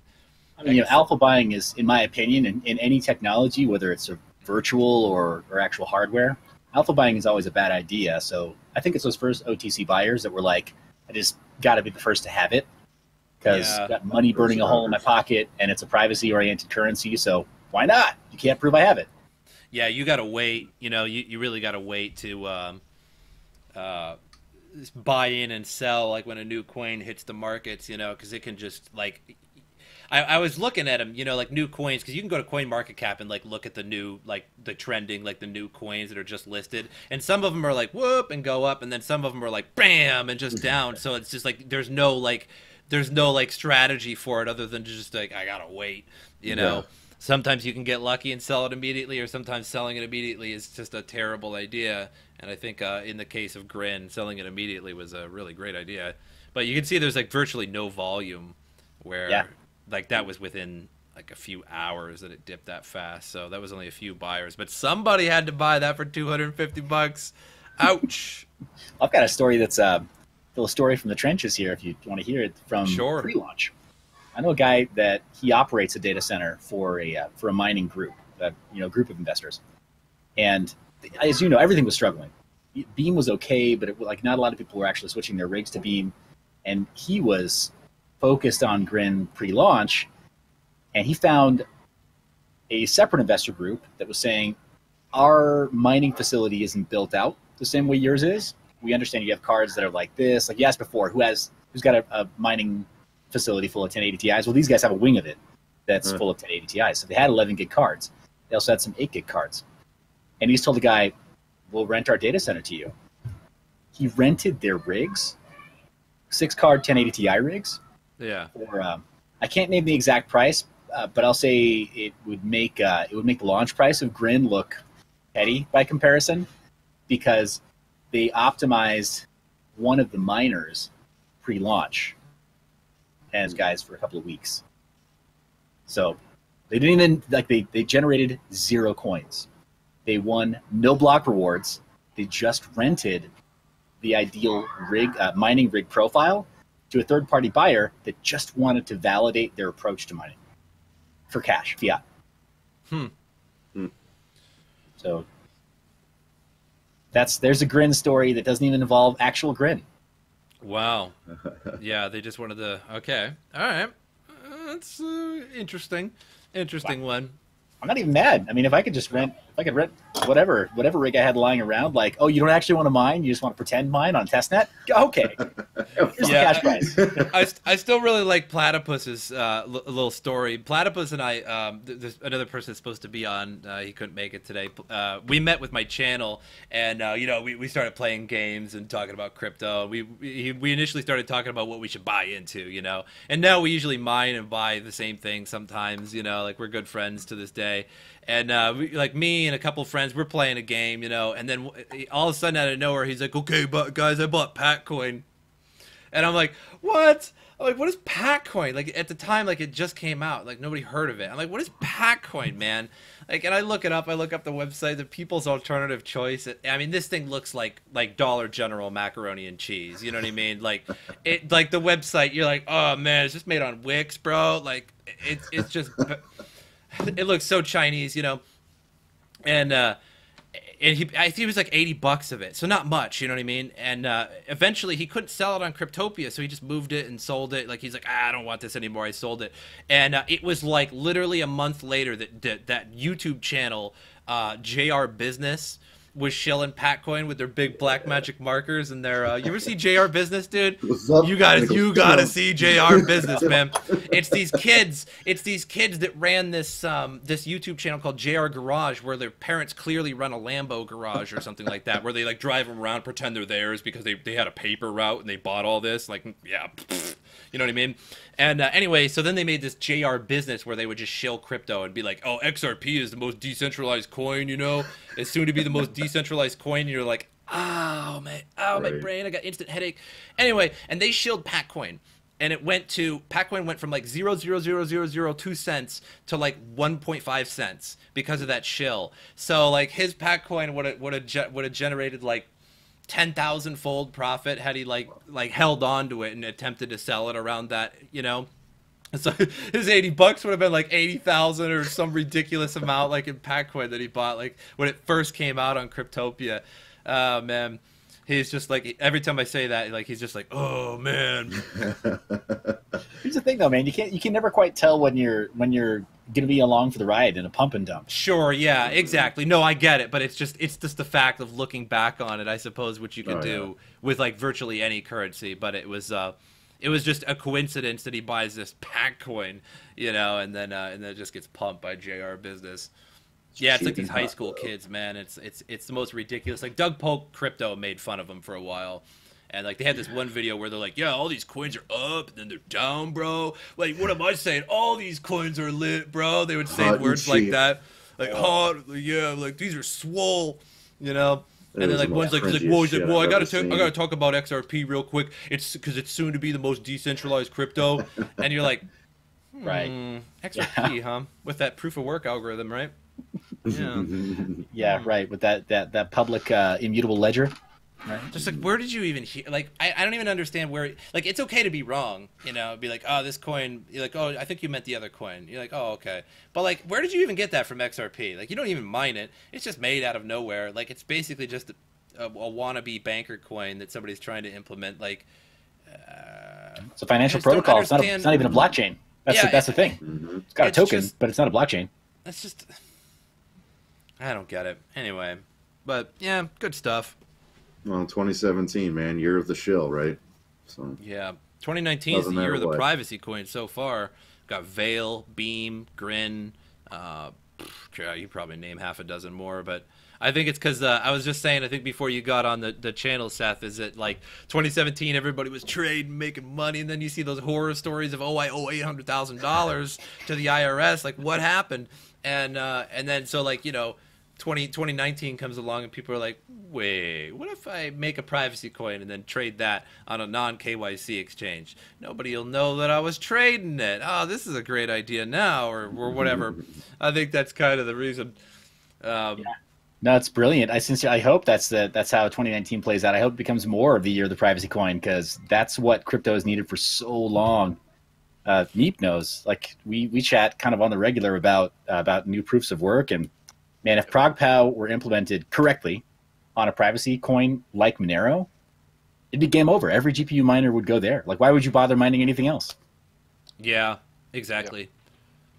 I think like, yeah, it's just like, so I'm having a hard time understanding the new privacy coins, because like we got Monero. What's wrong with Monero? Isn't Monero just fine or no? Like, what do you... Apparently it's a little bloated because it's private by default. So, and bear with me, I'm going to kind of speak up to the limit of my knowledgeability here. Sure. But ring signatures and now ring CTs and bulletproofs that are most recently being implemented into XMR, because those are essentially always on, it just is a little bit more of a bloated network because of that. That's part of the reason that, for example, on Zcash, you don't have ZK snarks or private transactions enabled by with every single transaction. Like the T and Z. Yeah. Yep. Yeah, it's heavy. It weighs on the network. Yeah, because Veilcoin has their whole ring CT thing, and like with Veilcoin, you mine the coin, and then you essentially transmute it into zero coin, and then you can stake it. So Veilcoin is kind of interesting, but it like, I think the developers are a little pretty bad. Like they just mess up their wallet. Like there was like 10 iterations of their wallet in the first like 5 days that the coin came out. I've been mining it a little bit. When it hits exchanges, probably dump it for Bitcoin. But Yeah, it's hard to argue that, right? It's hard to argue that holding Bitcoin correctly and using tumblers or using mixers with Bitcoin isn't more private somehow, or a better like long-term hold and long-term strategy, even for miners, than any of these other coins. Like you're saying, like the value just kind of, it's not that it's perfectly stable right now. There's that very brief lull where everybody got like this false sense of security, like, oh yeah, Bitcoin's stable, and then we all got wrecked. Right? Like, yeah, and Nico in the chat is right. Just be careful of Zcash. Roger was a big investor early in that coin. This is right. And what disturbed me on Zcash was it 20 or 25% dev fee? Some ridiculous amount. So Zcash never was a good idea in my opinion. Veil is like that too, big dev fee. We talked about Zcash Classic. That is an Abaddon zombie coin. it has no developer team anymore after it forked to Bitcoin Private. That was a scam too. It was pre-mined, yeah. Bitcoin Private is I think the most pump and dumped coin in history. It has to be, like, maybe aside from Doge or something like that. I don't know, but like if you look at the chart of Bitcoin Private on like any market cap, like it's just like woo, and then like bam, and then it's just like totally stable for a while, and then just like woo, bam. It's just like somebody doing a slam dunk with that pump and dump. It has to. You just look at it. It's like 10 times in the short lifespan of it. It's what is going on. I think like an issue with crypto right now. I think there's a major existential issue with crypto right now in the sense that like, why? I mean, like, I'm excited for it. Like, don't get me wrong, I'm very bullish on crypto, but like, again, like, there's a lot of things about crypto. It's like, okay, like, why, like I go on Amazon. Let's say Amazon accepts crypto. Why should I go on Amazon? Learn how to download or how to buy crypto. Go on an exchange, get a wallet, figure out the wallet. Like if I don't know anything about crypto, and then spend it when I could just pull out my debit card. And then again, the volatility is too much. I go into a lamp store. You say your lamp is $1,000. I give you $1,000 in Bitcoin. The next day, Bitcoin's at $2,000. Whoops! I just overpaid. I bought 2 lamps. You know what I mean? Or if you accept it for that $1,000 in Bitcoin, here's your lamp, and then the next day Bitcoin goes to $500. Now you can't buy another lamp for your inventory. You know what I mean? That's killer, terrible for business. Like volatile currency like that. So you know what I always like to say. I know this is the craziest. Like I think everybody always looks at me like I'm crazy when I say this. I think the best crypto would be a stable coin, proof of work. Decentralized stablecoin proof of work, right? Because you can mine it. But see, then the electricity cost, because crypto is like the electricity cost. You know what I mean? Like when crypto's up, everybody's making money. When crypto's down, nobody's making money. So how would you navigate the crypto? You see what I'm saying though? Because you need a coin that you can transact across border that's a stable coin. But if you use the stable coins, those are totally centralized, and theirs are just made from thin air from having dollars. But what if you had a proof of work with an algorithm that made it stable? How you would do that, I don't know. But you see what I'm saying there? Like you have to like. Yeah, I think I do. And I think that's kind of where Bitcoin is going with Lightning Network. Is that when you have 2 layers, when you've got sort of a transaction layer and you've got a settlement layer, like a fast transaction layer and then a settlement layer, you've got an opportunity to start doing a little bit more manipulation. In fact, I mean, it's exponentially more malleable, right, in terms of how you can shape the value and how you can control the value. That said, it's infinite, like it's exponentially more malleable. Like you can be manipulated. It can be pumped and dumped on both sides, right? Where you've got a settlement layer and a transaction layer. So you're familiar with Haven protocol, right? XHV. You ever follow them? I've heard of it, but no, I haven't really followed it much. Team out of New Zealand, interesting guys, and they tried to fork Monero and then add sort of a stable coin component to it that they called offshore storage, which is like, it's kind of silly branding, but the idea was that it was an associated coin that was pegged to US dollars, New Zealand dollars, because they're racist, and then I think Canadian or something. But sorry, nationalist, racist, same thing. I mean, we got it. Not split hairs here. But yeah, they wanted to create a couple of different stable coins, and then they had this their main currency was forked off of Monero. So the idea was they had ring CTs moving into bulletproofs, and they were backporting everything or rebasing everything to the latest updates from Monero. So they had this really like best in class privacy, and then some kind of a stablecoin component. Yeah. But then they're like any other coin project. They had this massive instability, and recently people have been accusing them of executing some kind of an exit scam. So there are coins that are trying it. I think I did hear about that. Yeah, exactly. Because if you had a proof of work coin that everybody could mine with GPU, whatever, I don't know what algorithm. I'll just throw something out there, and then if it was stable somehow, but that's the problem. How do you make it stable and yet everybody can mine it? So it almost be like it almost like you'd have to control. There would have to be a central aspect to it, because how do you control the inflationary and deflationary supply factor of it without somebody there? Because like my first thought is that okay, like you could essentially pre-mine some, take it away, and then put that like you said offshore, like hey, like, and then when there's too little, you add, and It lowers the price. And when there's too much, you take it away. But how do you take it away once the other people have it? That's a tough thing. But what I'm saying, the end goal, when you would have a stable coin that is not totally centralized, that you could trade, that I would know that tomorrow it's still going to be $5, and today, you know, and I could send it to you, and I could send $5 to you, and you know that, you know what I mean? Because right now, there's no way Walmart or Amazon or something like that. Like if you were a businessman and you're making billions of dollars a year because you have Walmart, because you run Walmart, or you know the corporation itself does, or Amazon or whatever, are you going to take some coin that could go to $20,000 and then to $3,000 unless you're daily selling that to fiat? That's a major problem, and then that's just going to cost you more money to hire somebody to daily sell that for you, essentially, like some kind of you definitely have to be in a business. Yeah, I think you definitely have to be in a business, either with a payment processor, or you have to be in the business of doing payment processing / working with cloud technologies or cloud services as a service, right? Software as a service on a regular basis to set up that infrastructure for yourself. Case in point, Vultr.com. If you're going to top off your VPS payments there, like you're running a masternode or whatever, you can top off in Bitcoin. Still. They never took that option away. Not like Wikipedia, right? Where they were like, oh no, you know, you're messing with our funding. We're going to take away Bitcoin payments now. You can't do donations in Bitcoin. But no, Vultr. If you're going to run a masternode and you have like really high value Bitcoin, go top off your VPS payments. Yeah, crypto needs a lot more debit cards. I think the idea in crypto is that everybody wants it decentralized. And I think that fact in itself is very difficult, because centralized things, quite frankly, are very, very quick. Visa, MasterCard, you know, anything that's centralized goes to a central server is very, very fast. And Bitcoin is without a Lightning Network, which is you could argue somewhat, you know, whatever, but it's not gonna be fast enough. And I think we need a crypto debit card that wasn't it LightPay? Wasn't it LightPay?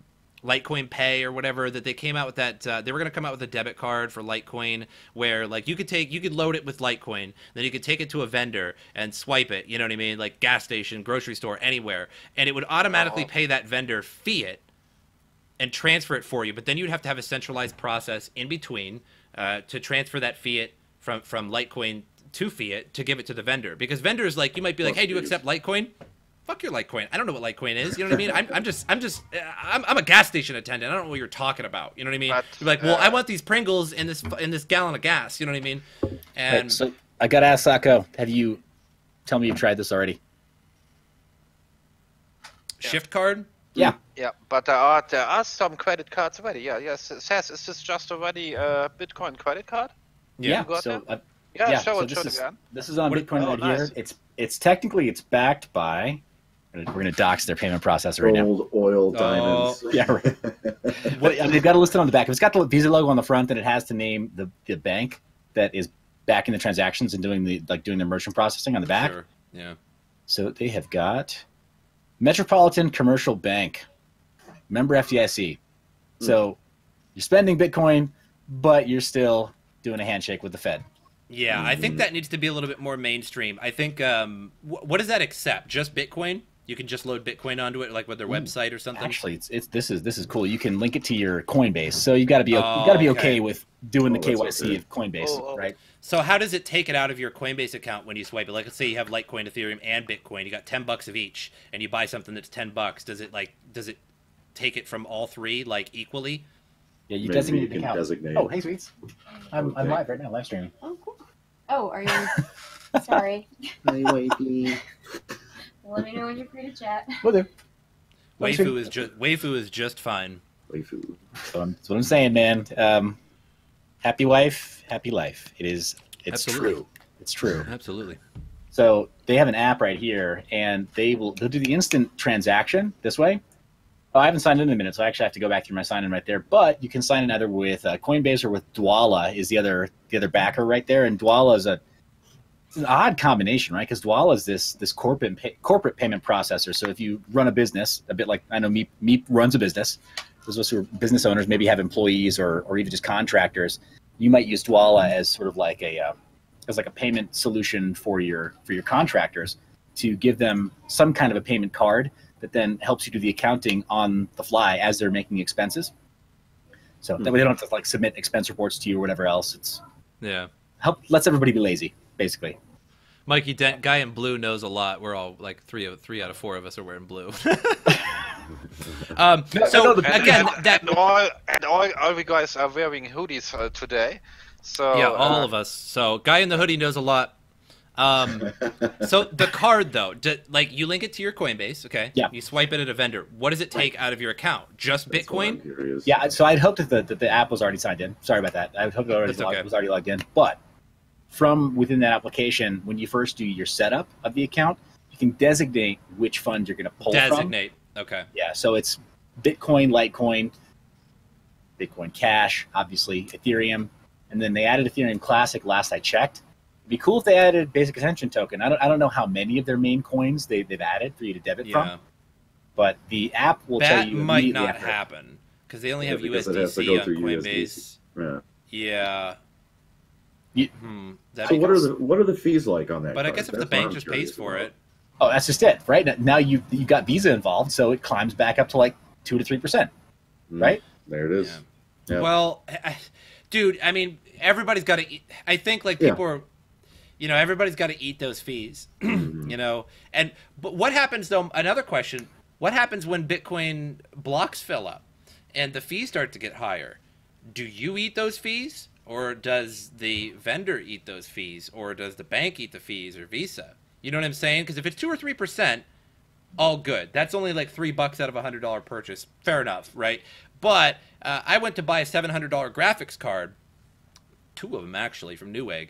So $700 to transfer to Newegg was at the time, it was at the very height of crypto. I don't remember exact date, but it was, let's just call it the height. That was like a $33 Bitcoin fee. So that's way more than 3%, and who's going to eat that fee? Yeah, and it's not stable. And I want to go into T-Boy. He said, don't forget crypto.com and 10x. From 10x, I think it was a German project. It just blew up. The company boss, Julian Hosp, just exit scam. That was another promising project with crypto credit cards, but it doesn't look so good now. Mikey Dent says, I don't trust Coinbase is all. I don't know if it's supposed to be at all or is all, but I really don't. I think I trust Coinbase the most, actually. Yeah. Interestingly enough.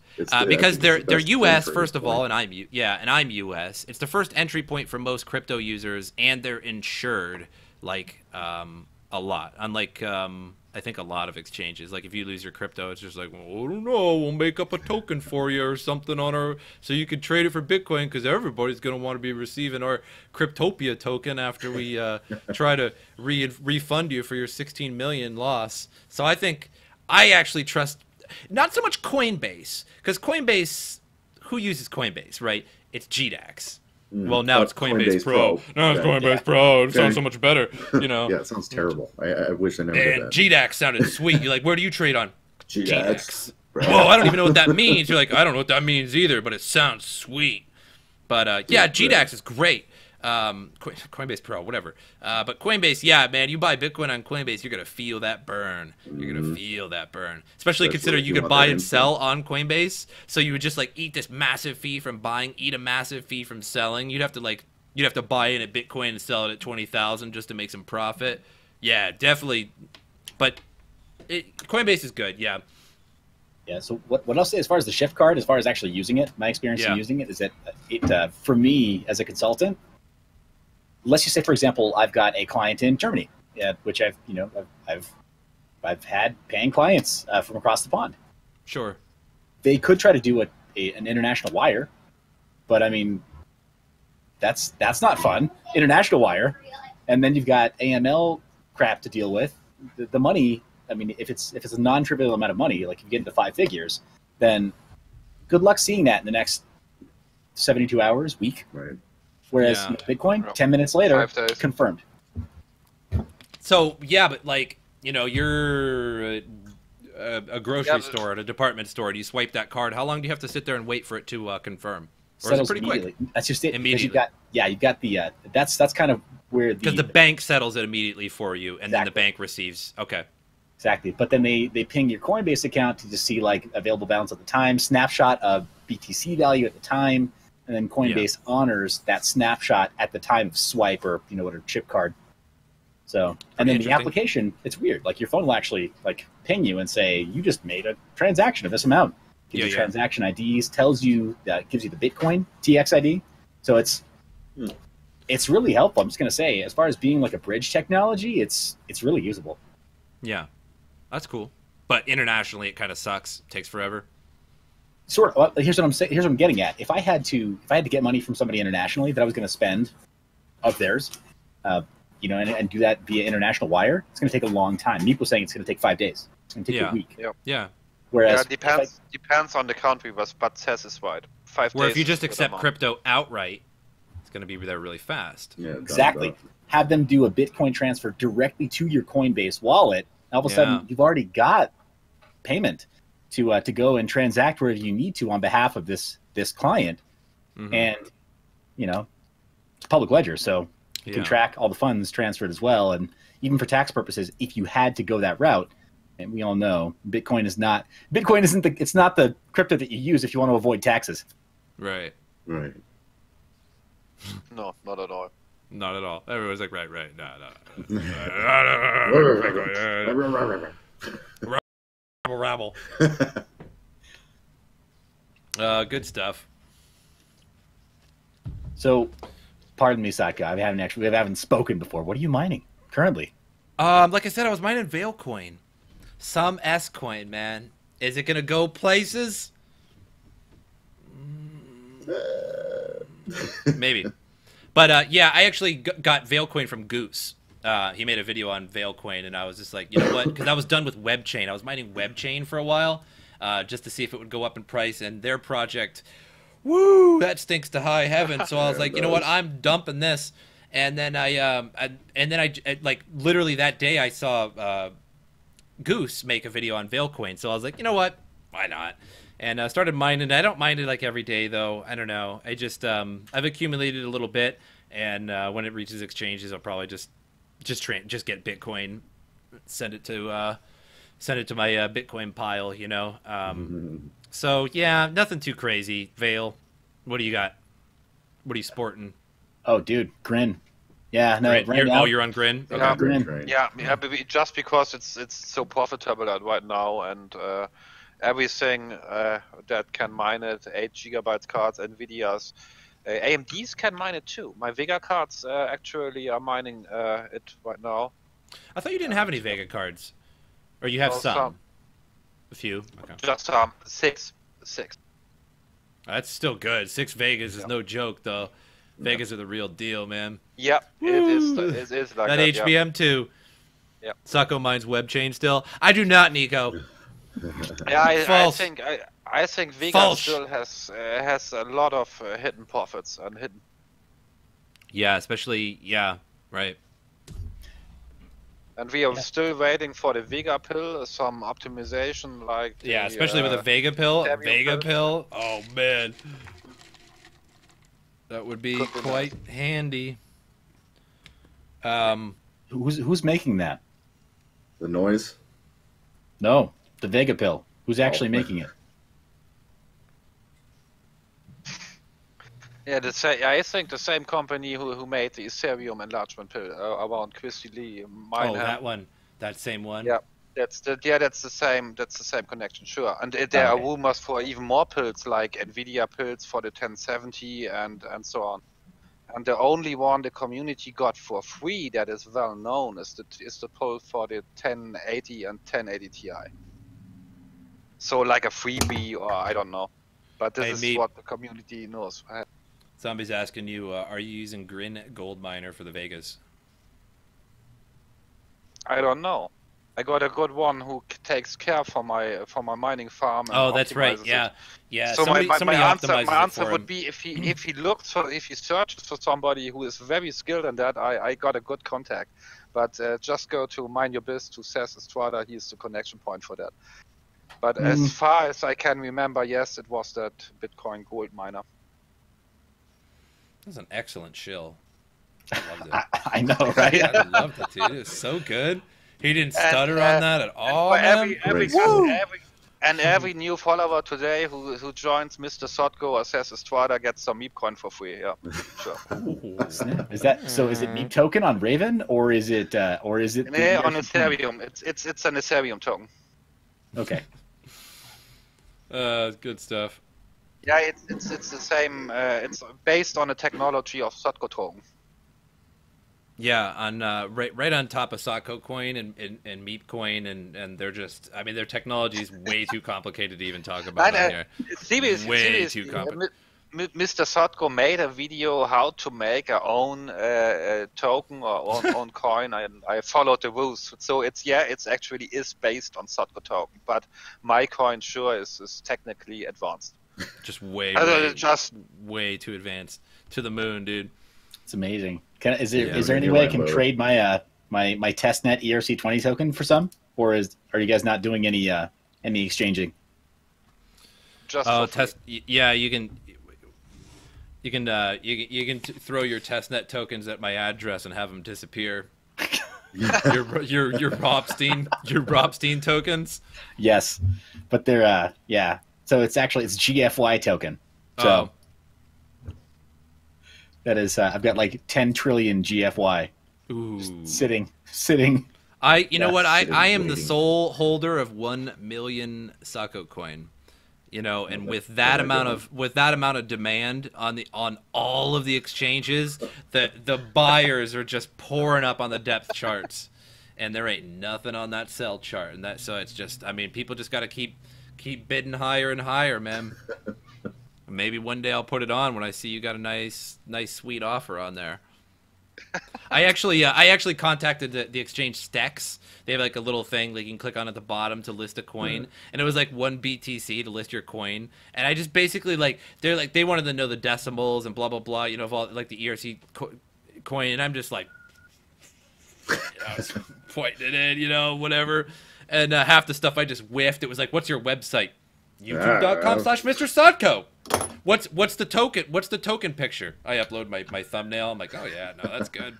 And they're like, oh yeah, no, we're excited to have your coin on Stex. Like, you just need to have $1,000 a day trade volume for 1 BTC.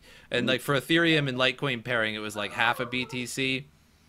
Well, I was just like, oh man, I didn't put it on, but I was just really curious as to like what reaction I would get from just putting on some coin that just means basically nothing. So it really kind of goes to show that you just put on whatever token, like anything, on an exchange, and like maybe people will buy it. Like because nobody would know that it's like what Sotko coin is, right? They wouldn't know if this is a bad coin, a good coin, or this is just a new coin to them with a low price, and they would buy into it, and then it would just never go anywhere. And I think that's kind of terrible, you know, like that the exchange would just react to you immediately and be like, oh yeah, no, as long as you pay us 1 BTC, we'll put your coin on. That's cool. It could be totally broke, whatever, you know, just whatever, just send it.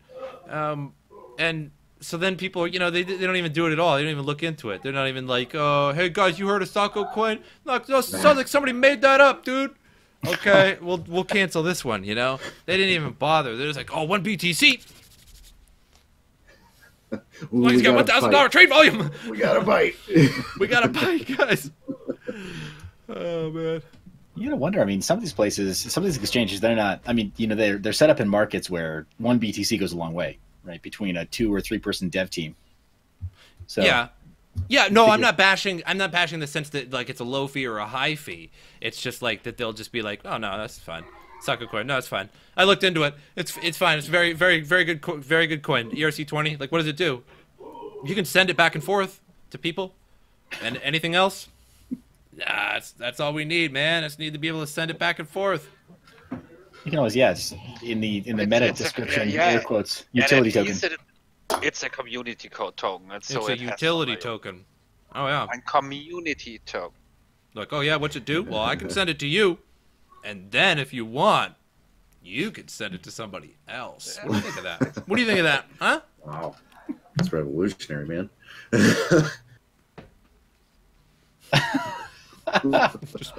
Wow, that escalated quickly, Nico. Yeah. Proposing a coin team here.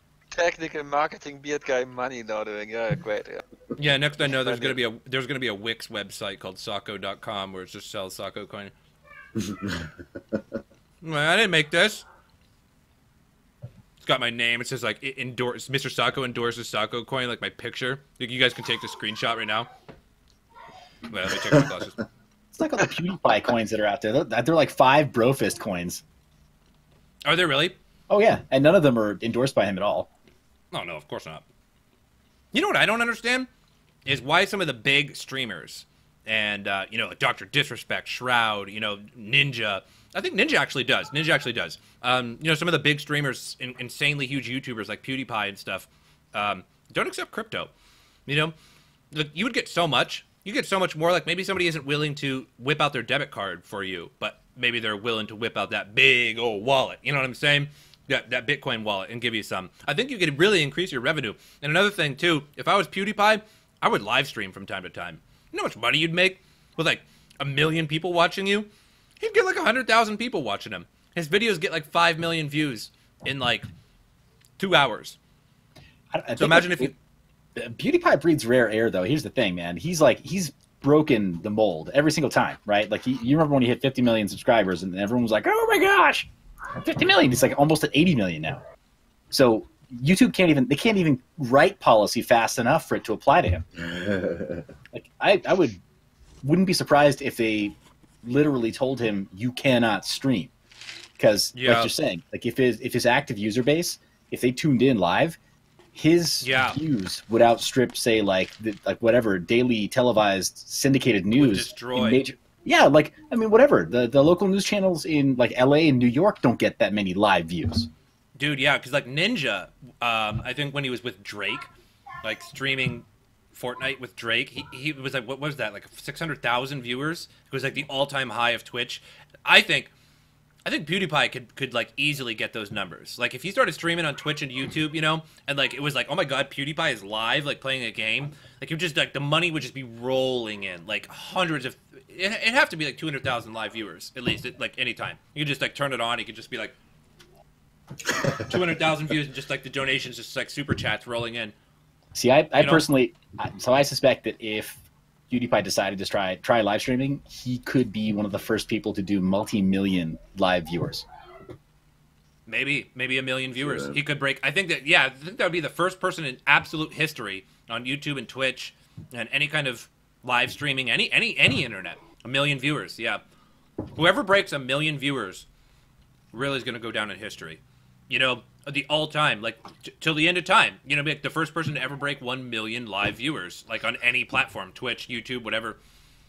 You know, like forever you'd be known as 1 million. I mean, he already is for like breaking everything else. So why not live stream? He can literally do anything too, right? Like they could just what was that? David Beckham. Remember he did that art exhibit where it was just a video of him asleep for 45 mints. It was an art exhibit, and people just mostly women, right? Just walked by and like watched him sleep for like 45 minutes, like kind of semi creepily, but like they just watched him. If he just did that for his first live stream, he could probably still break that view count without even saying anything or even being conscious. You remember the video of the guy that was fisting PewDiePie by kicking the wall? He just would kick the wall for like an hour. It was like the video was like an hour of him kicking the wall like PewDiePie's fist, you know? And he just kept kicking it, and like the video went like totally viral. What video is that? I can't remember where. I gotta find it. Like, and then he got a copyright strike for violence because like somebody reported it that he was kicking PewDiePie. Like, it was just a picture of him and he was like kicking it, like bro fisting. And just slightly kicking the wall, just buff, buff, buff. And like eventually his like father comes up and is just like, what is going on up here? You know, like there was a guy, like he's got a YouTube channel where he kicks the wall. Something like that. And yeah, just people just do stuff like that. And then there's that guy, there's the guy that watches, you know those 10-hour compilation videos? Or like 10 hours of like, you know, some viral dance, you know, or viral music video.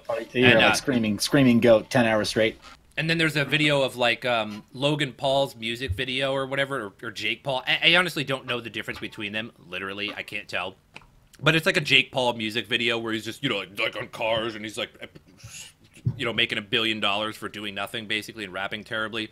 And this guy on YouTube does stupid things. Like he'll count to 1 million on like live stream. He'll watch that video over and over on repeat for 10 hours straight. And he has a timer. He has an official timer, and you can see the timer on his computer too, so that you can know that it's real, that he's sitting there. And just for like 10 hours, he's just like watching a music video for 10 hours. I'm doing it wrong then. Biologically, and just, that would cause problems to sit for 10 hours straight. Like, oh yeah, I'm sure he's hurting bad, dude. Afterwards, like he needs to go for a walk and stretch it out. Yep. Either that or like, I mean, I don't know, he's got all the astronaut tricks up his sleeve, right? Wearing adult diapers or something, catheter. We should ask the daily question. Everyone talking about now. Bitcoin is at the bottom. Any thoughts from you guys? All right, here we go. It's no, we're gonna find this. It's watching. I am the bottom. Watching It's Every Day, Bro, for 10 hours. So wait, are we gonna watch it for 10 hours? Boost your channel? No. Oh yeah, Okay. no, we should. We should though. We should watch this guy. We should watch this. I'm gonna one up him. Watch this guy watching It's Every Day, Bro, for 10 hours straight. Ooh. This is getting real now. Okay. 10-year-old high school dropout. Hot and cheap. Add one of two. Are you kidding me? What's up, guys? I'm gonna be watching. Yeah, It's this guy Every watches Day, this Bro, video. for 10 Look, for 10 hours straight. This same exact video. Look, this is 6 hours in, or no, 2.5. Here's what he looks like after 5, 7. Now he's just like looking at his phone and stuff. Oh man, he's got to be hurting bad, dude. Look at 10 hours. Look, he's like almost asleep here. And look how many views this gets. 13,986,000 views. Like if this didn't get copyright struck, or he got donations, this guy made so much money from this. For just watching a video for 10 hours. And it's like all he does. It's like 10-hour Fortnite, Is that watching. Mr. Beast? Is that Yeah, his Mr. name? Beast. Mr. Beast. Okay. Yeah, he does all kinds of stuff like that. Counts to like 1 million on. Crazy stuff like that. Oh yeah. Or like he'll like have a fidget spinner, spinning a fidget spinner for 24 hours straight, and he's just sitting there for 24 hours spinning. yeah. Buying Lambos with like 1 million in pennies. The stuff thing like is that. though, is the guy gets like 20 million views doing that. Yeah. And like you don't even have to watch the whole video. Like if 20 million people click on your video and it plays the front ad, I mean that's thousands. I mean thousands of dollars. I mean that's maybe $10,000 you're gonna get for something like that. The thing that kind of amazes me is when he does those like spending challenges and he's got whatever like spend $50,000 or $100,000 in a certain amount of time. Like it's hard with fiat. It's hard to mobilize that much funding to spend it in that amount of time. Like that's the hardest thing is just getting your hands on money and putting it into a format that you can actually spend it that fast. Yeah, he donates streamers like $10,000. Yeah, like just random streamers, like just that's hard. just for a video, and then the video gets like 3 million views, so he ends up making all his money back. And like, either the guy is just like one of the biggest idiots on the planet, or he's absolutely a hyper genius. Right, yeah, he found the model, Like maybe, he's bored. Maybe just 24 hours of each. Maybe one full day. He's like he's the stupidest person on the planet, and in the next 24 hours, he's like ultra brainiac. I'm thinking hyper interdimensional genius. Like just he's such a genius that he's borderline like a savant. You know what I mean? Like he can't even interact with other people. He just like he's walking and all of a sudden he just disappears into nothing. Like he goes into the fourth dimension, comes back with some pizza. And he's just and he comes up with his next greatest idea, and the next greatest idea is to stare at a Taco Bell bag for 20, and just 10 million views come in. What? Like when am I gonna get 10 million views for watching something for 10 hours straight? I think you're maybe 60 views closer today. I think I should watch the markets for 10 hours straight.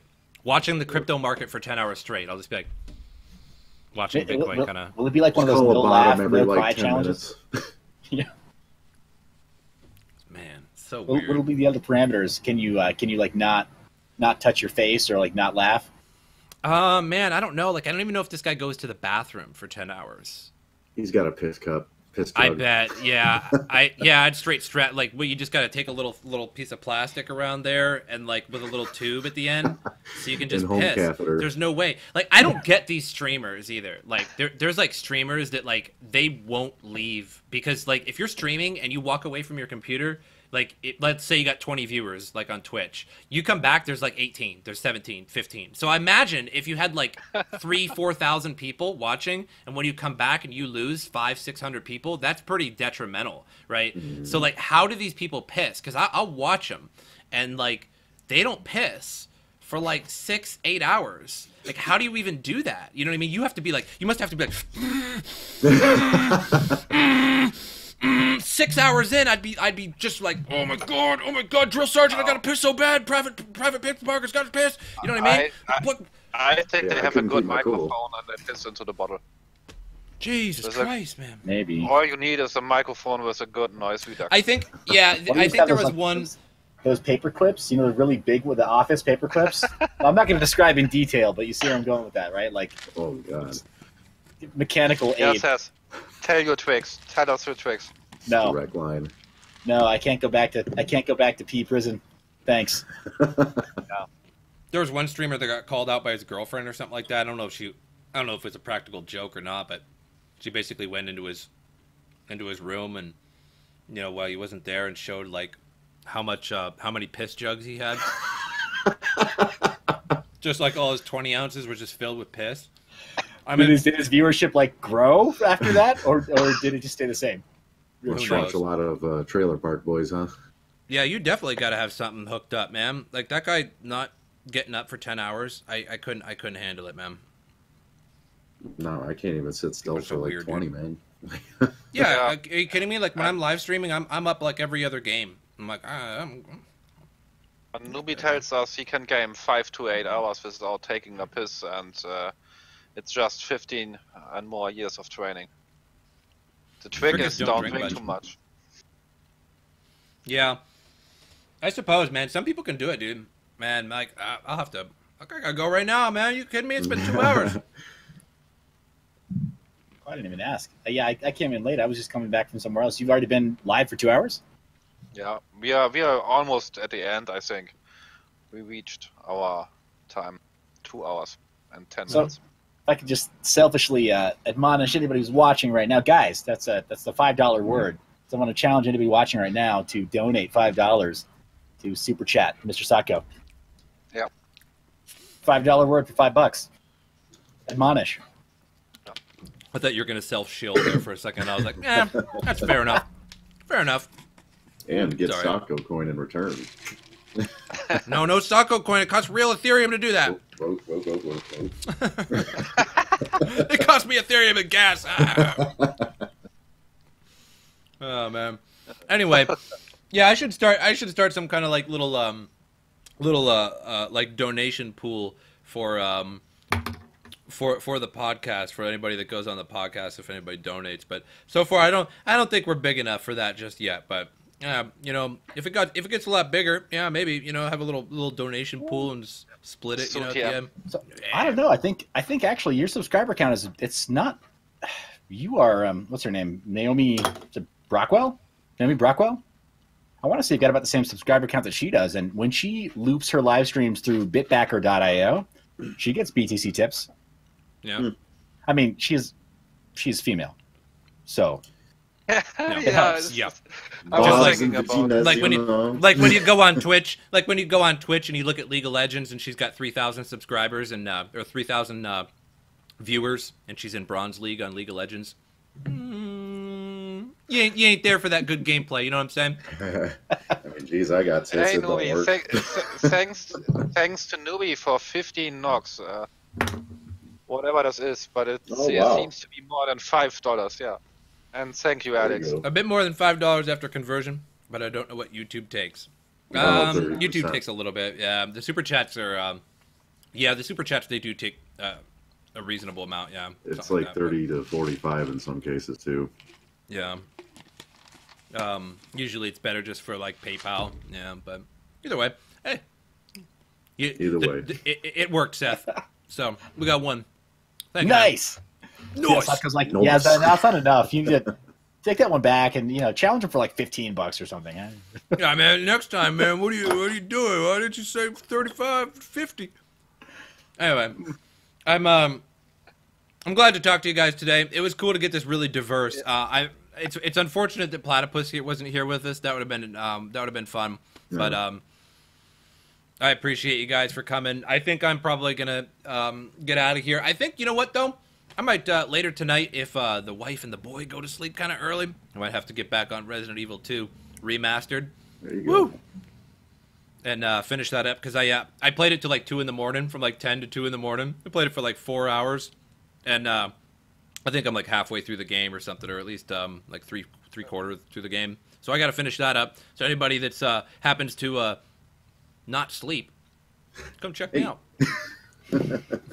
There we go. Hydro too. Yeah, thank you. And Seth, thank you that you came into our chat and yeah. Are you kidding? Yeah, it was good to meet you, man. That was some fun conversation, dude. Why don't you come back sometime and and some good knowledge. We're gonna try to do this every Friday. We did it last Friday. Try to do it next Friday as well. So if you want to come on, anybody in the chat, if you guys don't know Seth Estrada, YouTube Seth Estrada, and go subscribe to him. And then on the bottom left here, Hydroeconomist, just YouTube Hydroeconomist. But I'll put all your guys', I'll put your YouTube channel in the description, Seth. Your YouTube channel in the description as well, Hydro. But I appreciate you guys all coming. Me, yeah, no problem, man. I am going to get out of here. Any last words, ladies and gentlemen? Any last words? Yeah, you guys have exactly 30 seconds left to do one more super chat. Yeah, I'm really busy. I'm really busy eating these peanuts, guys. Extremely busy. But, all right, man. Thanks for coming, guys. All right. We'll see you guys later. Thanks. See you next time. Bye.